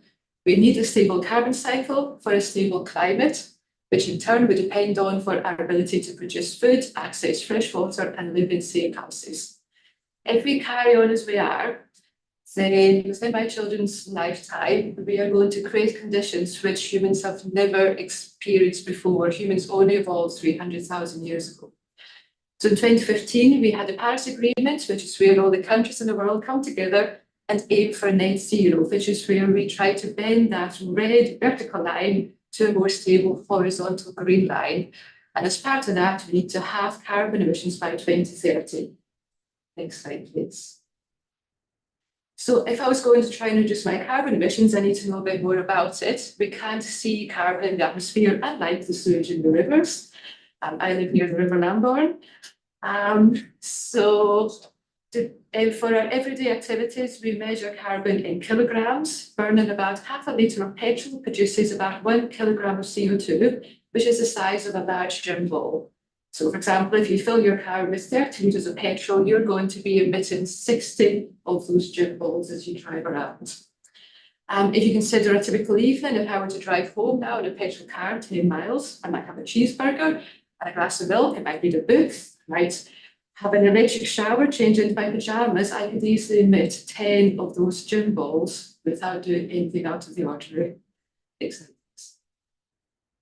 We can also think about carbon footprints over the course of a year, and the average UK person's carbon footprint is 9 tonnes, obviously with a tonne being 1,000 kilograms. And I find it useful to think of a tonne of carbon being roughly the size of an average semi-detached house. So, for example, until recently, I was emitting 14 house-size amounts of carbon every year. And if you consider there, I think, is it 120,000 adults in West Berkshire, all doing roughly that, you can start to see the scale of the problem. We can break this 14 tonnes down. I use the World Wildlife Fund footprint calculator, I find it quite user-friendly. So they ask you various questions about food, travel, home, and stuff. If you eat a lot of meat and waste a lot of food, then your carbon footprint per year might be 5 tonnes. If you're an average UK driver of 7,000 miles, you could be emitting anything between just under 1 tonne of 9 tonnes. Flying has a high carbon footprint. Until recently, my home was emitting 5 tonnes of carbon every year. If you buy a lot of electronic goods and fashion, you could be emitting 3 tonnes. And other refers to public services such as schools and hospitals. Next slide, please. So my final consideration before committing to half my carbon footprint was, would it actually make a difference? Well, at least 2/3 of UK citizens are worried about the environment. However, it only takes 1 in 4 people making sustainable changes before we trigger a positive tipping point. And I think that's really important and really quite reassuring. And that's because companies and politicians have to follow changes in our spending patterns and our voting patterns. There are many sustainable changes we can make. We've already touched briefly on banking and interaction with politicians and voting, but I'm really going to talk about reducing our carbon footprint here. Next slide, please. So I decided I would have my carbon footprint. I estimated it. I made a plan. 5 years ago, I was about average for my postcode in the Lambourne Valley. At the start of this year, my carbon footprint is now 6.8 tons. So I've managed to do it, but what I wasn't expecting was the co-benefits. My house is so much more comfortable. My household bills are lower. My family are demonstrably healthier, and I have more peace of mind. Not everyone is in a position to have their carbon footprint, but I do recommend having a look at Take the Jump, which is a global campaign which encourages as many people as possible to take up to 6 shifts. And if you do that, then you'll get to the same positive tipping points that I mentioned. Obviously, what I've done also aligns with West Berkshire Council's aim will be carbon neutral by 2030. Carbon footprints and carbon neutral have slightly different definitions, so you can't directly compare the numbers, but they're definitely in the same direction. I've now got 4 slides where I'll just briefly go through what I did for food, travel, home, and stuff. If you like more detail, I've written a blog, which I'm hoping will soon go onto West Berkshire Council Green Hub. I've also just given an interview to the Penny Post Eco podcast, and maybe links to those we go into the minutes. Yep. Right, so for food, the first thing I did was to stop basing our family meals on supermarkets, beef, chicken, and fish, and instead base them around a weekly vegetable delivery box. So I was able to cook the same sort of meals, casseroles, stir fries, curries, soups, and salads, but with the protein coming from chickpeas, beans, lentils, nuts, and seeds. So this is more similar to a Mediterranean style diet, which I found is cheaper and healthier than its various stats. Then go along with that. As far as food waste goes, as your stereotypical thrifty Scot, I didn't waste a lot of food, but the average family could save 0.5 ton of carbon emissions every year and up to £700 a year. So that's well worth looking into. Probably less important on the scale is buying local, seasonal, regenerative, and where food grows best, but still well worth doing. Moving on to travel, we changed our 8-year-old petrol SUV to a smaller electric car. We bought it second-hand, which makes it more affordable, but we still had 6 years left in the warranty because I was a little bit nervous. There's so much negative publicity about electric vehicles, which is why I put a reference to the little book of EV Myths, which I can recommend if anyone else is feeling nervous. We're lucky we can charge in our drive. It works out at about £2.50 for 100 miles, which I think is equivalent to buying petrol at about 20 pence a litre rather than about 70 pence a litre. Our car easily does over 100 miles, which is suitable for 99% of UK journeys. I personally don't like flying, so I haven't flown for years. I do try to use alternatives to driving where possible, but to be honest, living in a rural area is often not very practical. For our homes, the UK needs to reduce the carbon footprint of peat in our homes by 95%, which sounds huge, but according to the Climate Change Committee, which is the independent advisors to the government, it is completely achievable. I lived in the 1970s 3-bedroom bungalow. We had a 50-year-old oil boiler. We had cabin wall insulation and 3 energy-hungry teenagers. We changed the heat pump at £4,000. We insulated the loft, including flooring, so we can still use it for storage for £2,000, solar panels for £7,000. Before the retrofit, our energy bills were about £2,500 and the house wasn't even comfortable. After the retrofit, our bills have come down by almost £800, and as I said before, our house is now warm. For stuff, when we think of stuff, we think of recycling, and understand West Patrick Council Waste Department for their very polite and prompt and always professional answers to my numerous questions about recycling. However, although recycling obviously keeps raw materials in a circular economy, it may not always reduce our carbon footprint, and it can make us susceptible to greenwashing, which is something I got really annoyed about, and also finding out more about how new items are produced in factories with workers' rights and waste product pollution and all the rest of it. I've really gone off buying new products, so I very much embrace the idea of less stuff, more joy. So for example, Take the Jump suggests that for electronic goods, we should try to keep them for at least 7 years, and we should only try to buy 3 new items of clothing every year. It doesn't include underwear, as so we should next slide, please. This is my final slide. So now I've had my carbon footprint. I'm spending most of my free time talking to people about what I've done. The United Nations, as part of their Action for Climate Empowerment, which we're all signed up to through the Paris Agreement, talks about how things like public awareness and public information are crucial to the global response to climate change. The UN also says success will require broad collaboration between all levels of government and all sectors of society, which is where West Patrick Council comes in. I've touched briefly on the carbon neutral by 2030. I'm also interested in working with our community and partners, and that's something that I hope to do going forwards. And I think the main routes are through this group, through the Town Parish Climate Forum, the Green Hub, the monthly email newsletter, and hopefully West Patrick Green Exchange, which I'd like to be more active with, and anything else the council would like to be involved with. And that's it. Thank you very much. Thank you very much. Any questions? Councillor Vickers. Thanks very much for that, Pat. I mean, I met you before at various venues, and I think that was a really interesting presentation, showing very sort of clearly and attractively what you've done.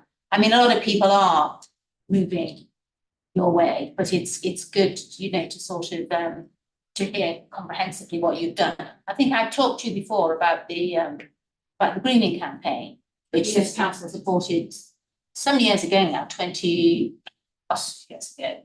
And the funding came through. I think it was funding came through, but when we had a sort of or in a sort of West Berkshire network, as sort of developed from what was once a council run group, and the funding came through there and was passed on to parishes and towns. Who then, but there was a charismatic lady who went around the country promoting the green campaign, and her reason was because lots of people want to make changes, as you've done, and you know it's great that you're publicising what you've done. But a lot of people, they like to feel part of a group, you know. I think she sort of had some analogy to football practice. You know, when you feel it's something quite energetic to feel part of a group, makes you more likely to sort of want to participate because you don't think you're one on your own. So the greening campaign was, and I think there's somebody in the Climate Forum over in one of the villages that's running the greening campaign at the moment. But there were sort of ways of assessing your footprint, getting together as a team, involving schools. I think I've talked to you about it before. And it still is around, but it hasn't got this charismatic lady going on promoting it.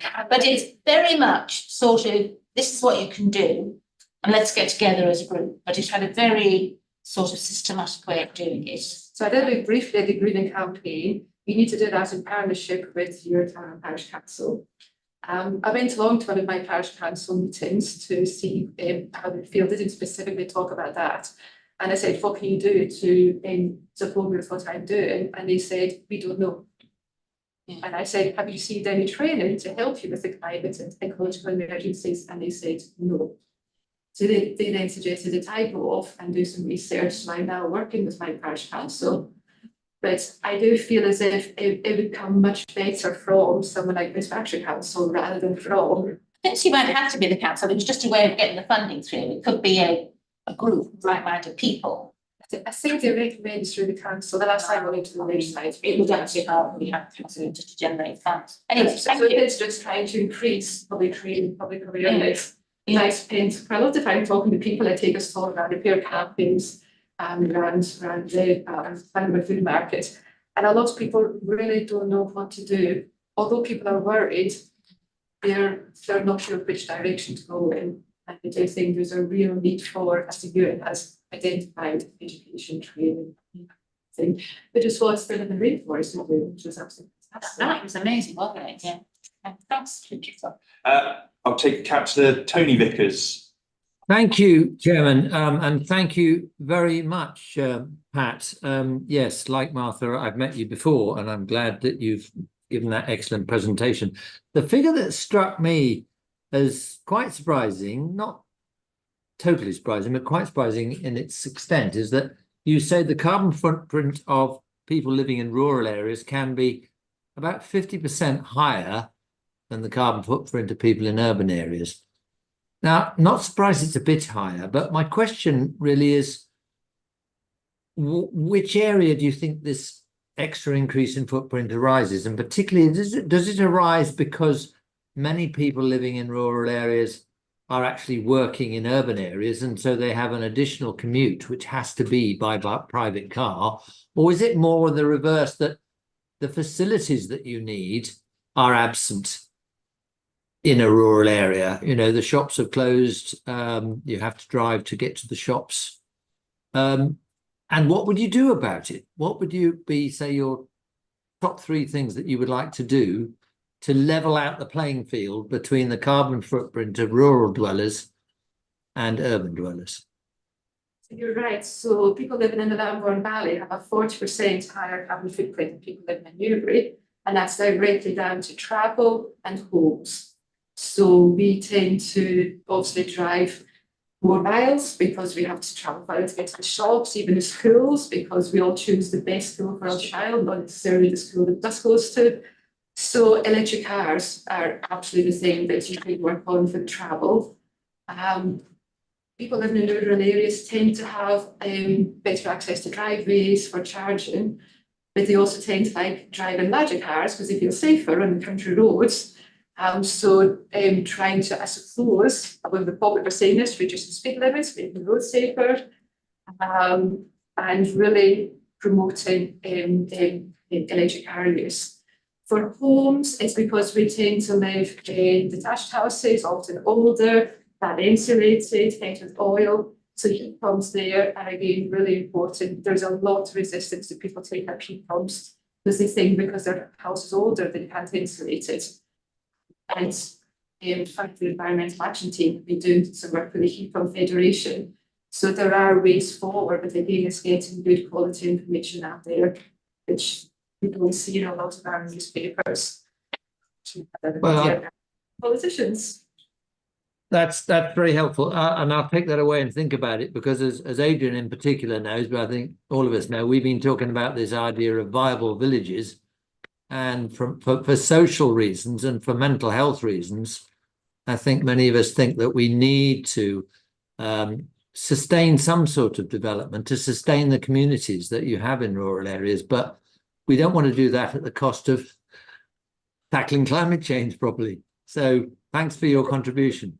One of the things about retrofitting your house is that if you're going to put an insulation cabinet wall heat pumps, you need people on the ground. So a lot of the green jobs are going to be local jobs, which I think will be important in the areas. Thank you. Councillor Jeffries first, and then I'll come to you. Councillor. Thank you very much indeed. Absolutely fascinating. And it's like talking to my elder daughter, and I'm feeling very, very guilty indeed. To just bring it down to 1 or 2 specifics, and I'm certainly not looking to you to give the answer to this. It's now 7:30. I came in by car to another meeting this afternoon. I should go home by car at 8:10. If one isn't at the bus station, that's the last bus Monday to Thursday, which will go from Newbury to Thatcham. If I had been at a meeting and I knew it was going to finish by 6 o'clock, I would definitely have come in by bus, gone home by bus, and I wouldn't have burned any petrol. But there aren't easy answers to this, I know there aren't, but even when one is living on a major bus route and rail route and all the rest of it, it still is extraordinarily difficult sometimes to make those things come in together.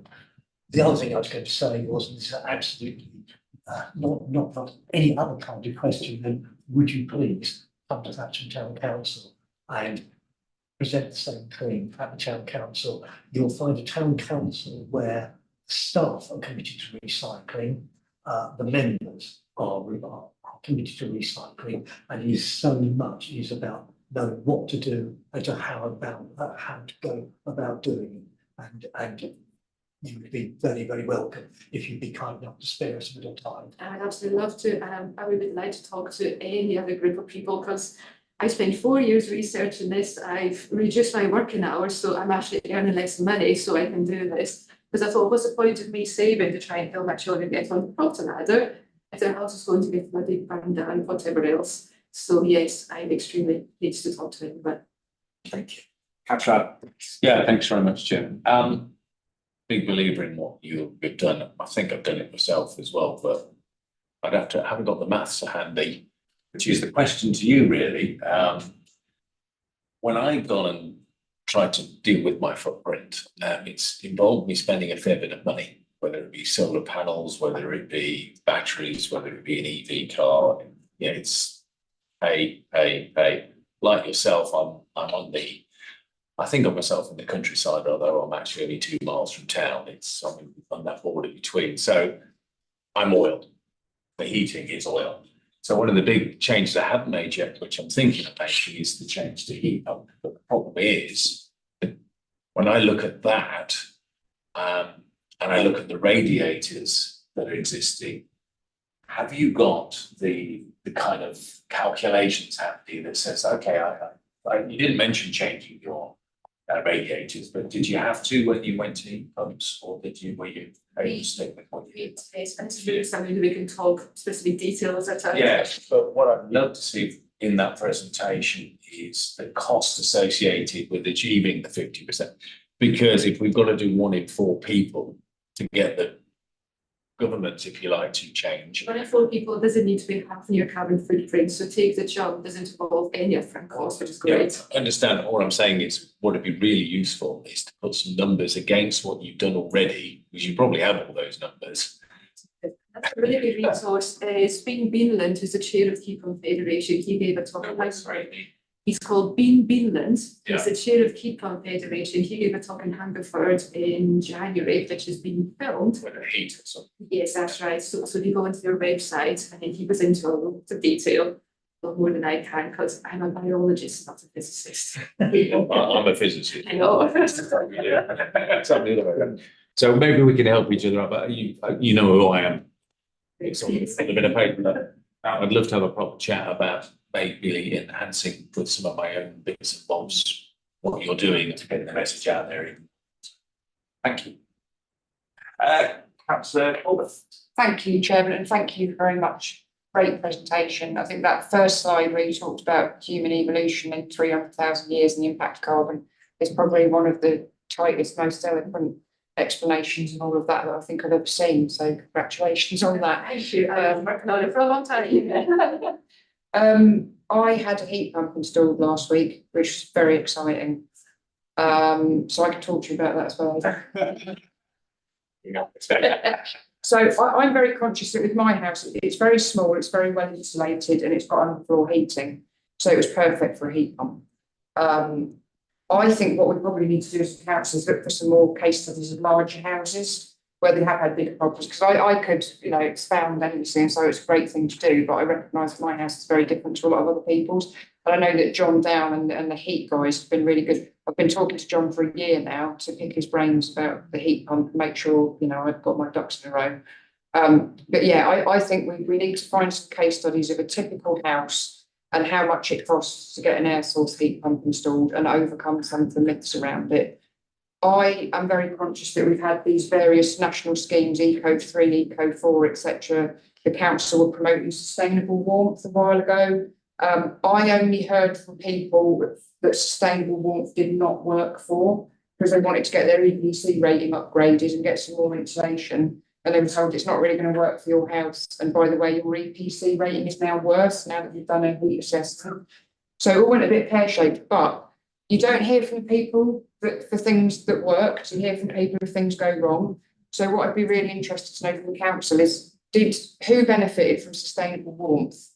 Can we get some case studies from them? Yeah. Can we get some case studies about bigger, older houses with loads of radiators and how that's worked out from a heat pump point of view? Because I know this bus grant, this boiler upgrade thing is still in existence. And thanks to the Prime Minister, I'll thank you for one thing, I won't thank you for anything else. I got a £7,500 subsidy for the heat pump, which made it an absolute no-brainer, you know, compared to the cost of a new oil boiler would have been about £9,000, and I'm probably going to be spending about £2,000 on an air source heat pump. So it's actually got to the stage now where it is, you know, for the point you made about the savings in money, I mean, it's an absolute no-brainer.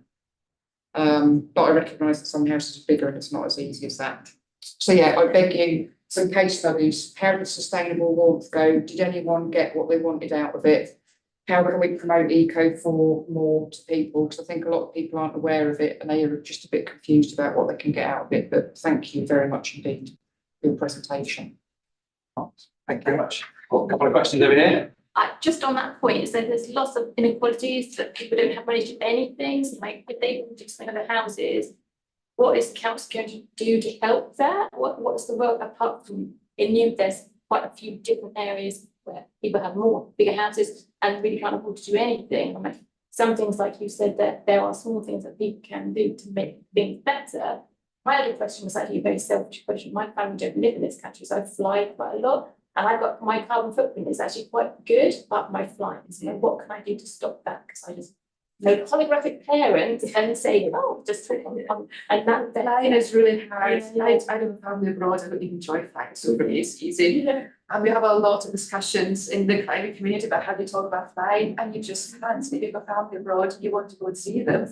So all we can suggest is if you do fly, you need to count, so stay there for a bit longer. Maybe Zoom between trips or that kind of thing. But if you've got family, then you can't buy carbon offset. That's carbon offsets are very debatable. Personally, I would rather put my money towards a charity than I would towards carbon offsets because I feel there's more accountability with the charity. Thank you.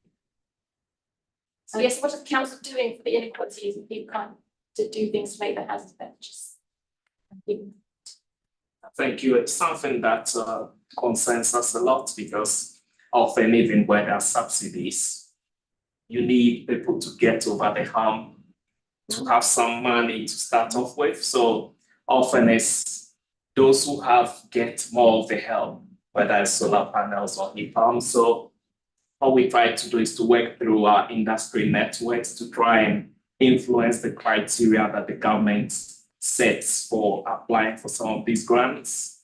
And we are increasingly becoming more successful in terms of them listening to us because some of the schemes, because they probably had a certain audience in mind, did not land well because not many people could comply with the criteria. It was almost as if it was designed with a type of person in mind.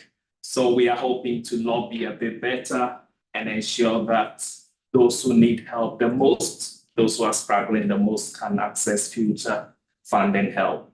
And I think John has more. Yeah, I think that it's also taken advantage of other schemes that come along as well, like the collective buying schemes and things like that. So I mean, historically the energy one was good, but not so recently, but the solar one is good. And if there's a sort of a heat pump collective buying scheme, then, you know, we could sign up for that and get that in as well. So, you know, I think it's looking at those kind of opportunities as well. And if I may throw in a quick additional point is, I'm hoping people vote because more often than not, where resources are located is based on where some politicians think these people are most likely to turn out to vote. So there's a plea to everyone else to no matter. Say that as an officer. I'm making a technical point. It's a political thing I've ever heard you say. Yeah, and I believe as a citizen and also it's a point worth making. I think where I may spring into trouble is if I talk about parties.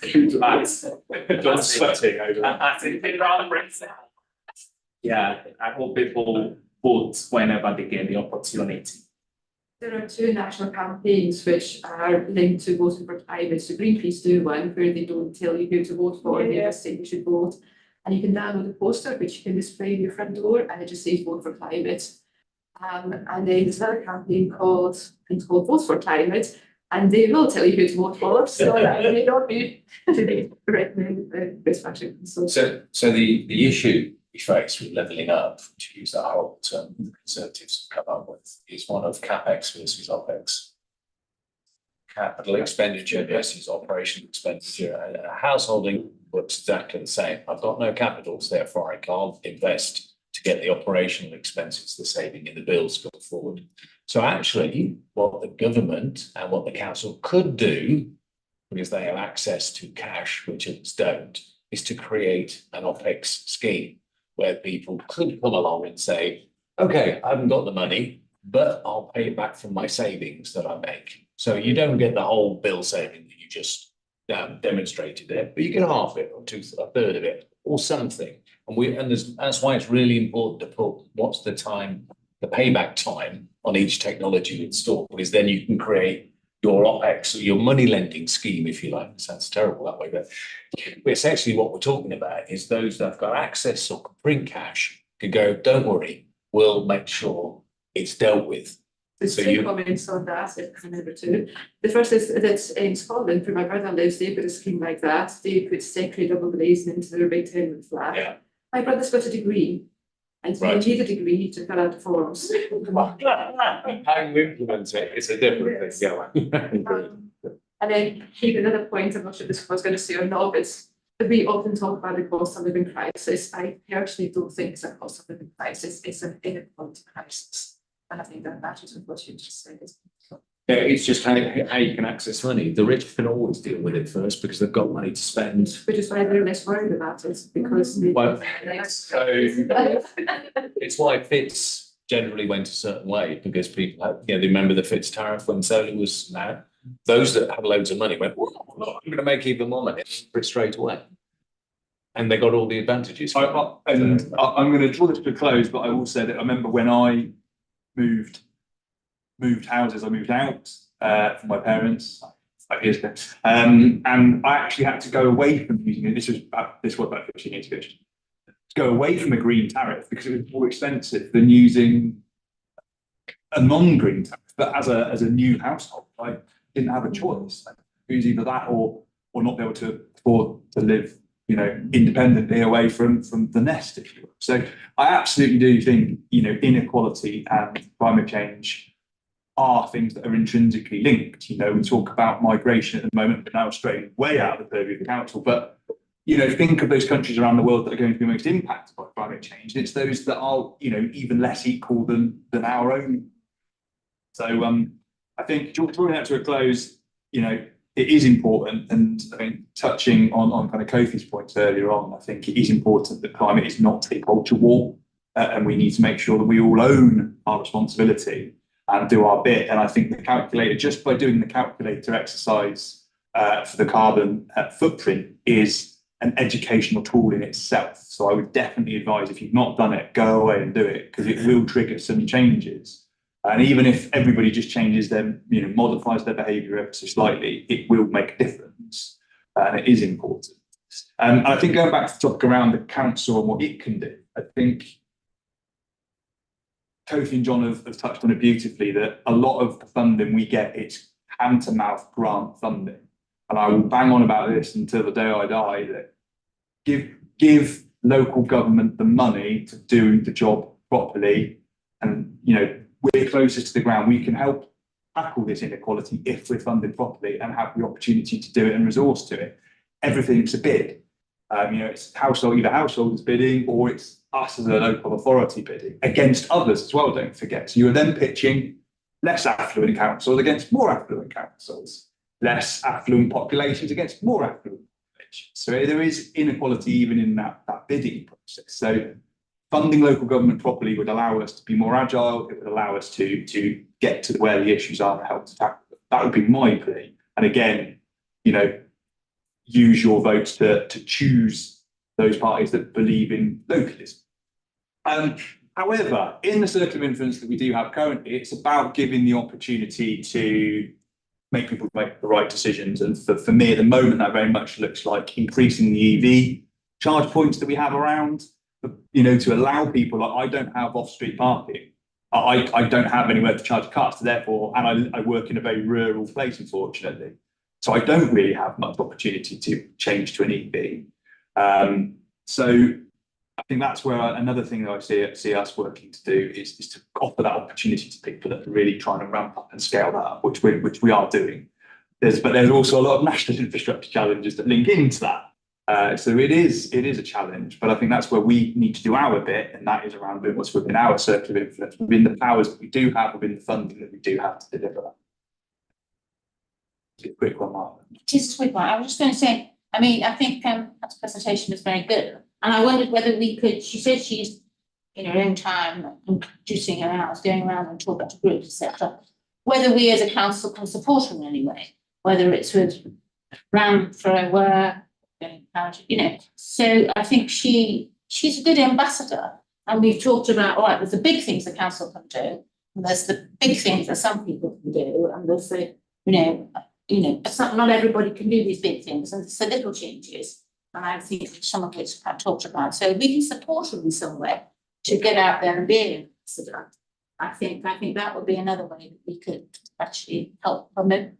Get out to Certainly, I'd make like to say- small changes. Yeah, as Councillor Norris Parish Council, I certainly would like to take that further and to do a presentation. And I'm an electric car person, and we live out in the middle of nowhere. And believe you me, it works brilliantly. I cannot believe anyone cannot change to it. Just charge it up overnight, and you've got your 100-odd miles, and it's not an expensive thing. Thanks for back, and that sounds lovely as well. I'd be very interested in working with the council and easily. Very much. Thank you very much. Thank you very much to all our presenters this evening. It's much appreciated, and there's been some really good discussion and good questions, as always. So thank you for that. I think that's a legacy hand.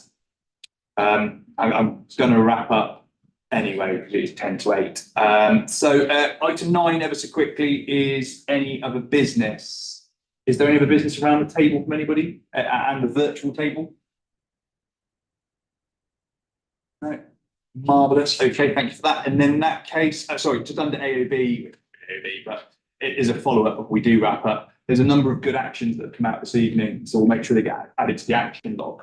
And one thing that we can add to the agenda for next time is to do an action review of the action log. I realised just now that it's missing on the agenda, so if we can add that, it'd be good to go back and just recap on that, please.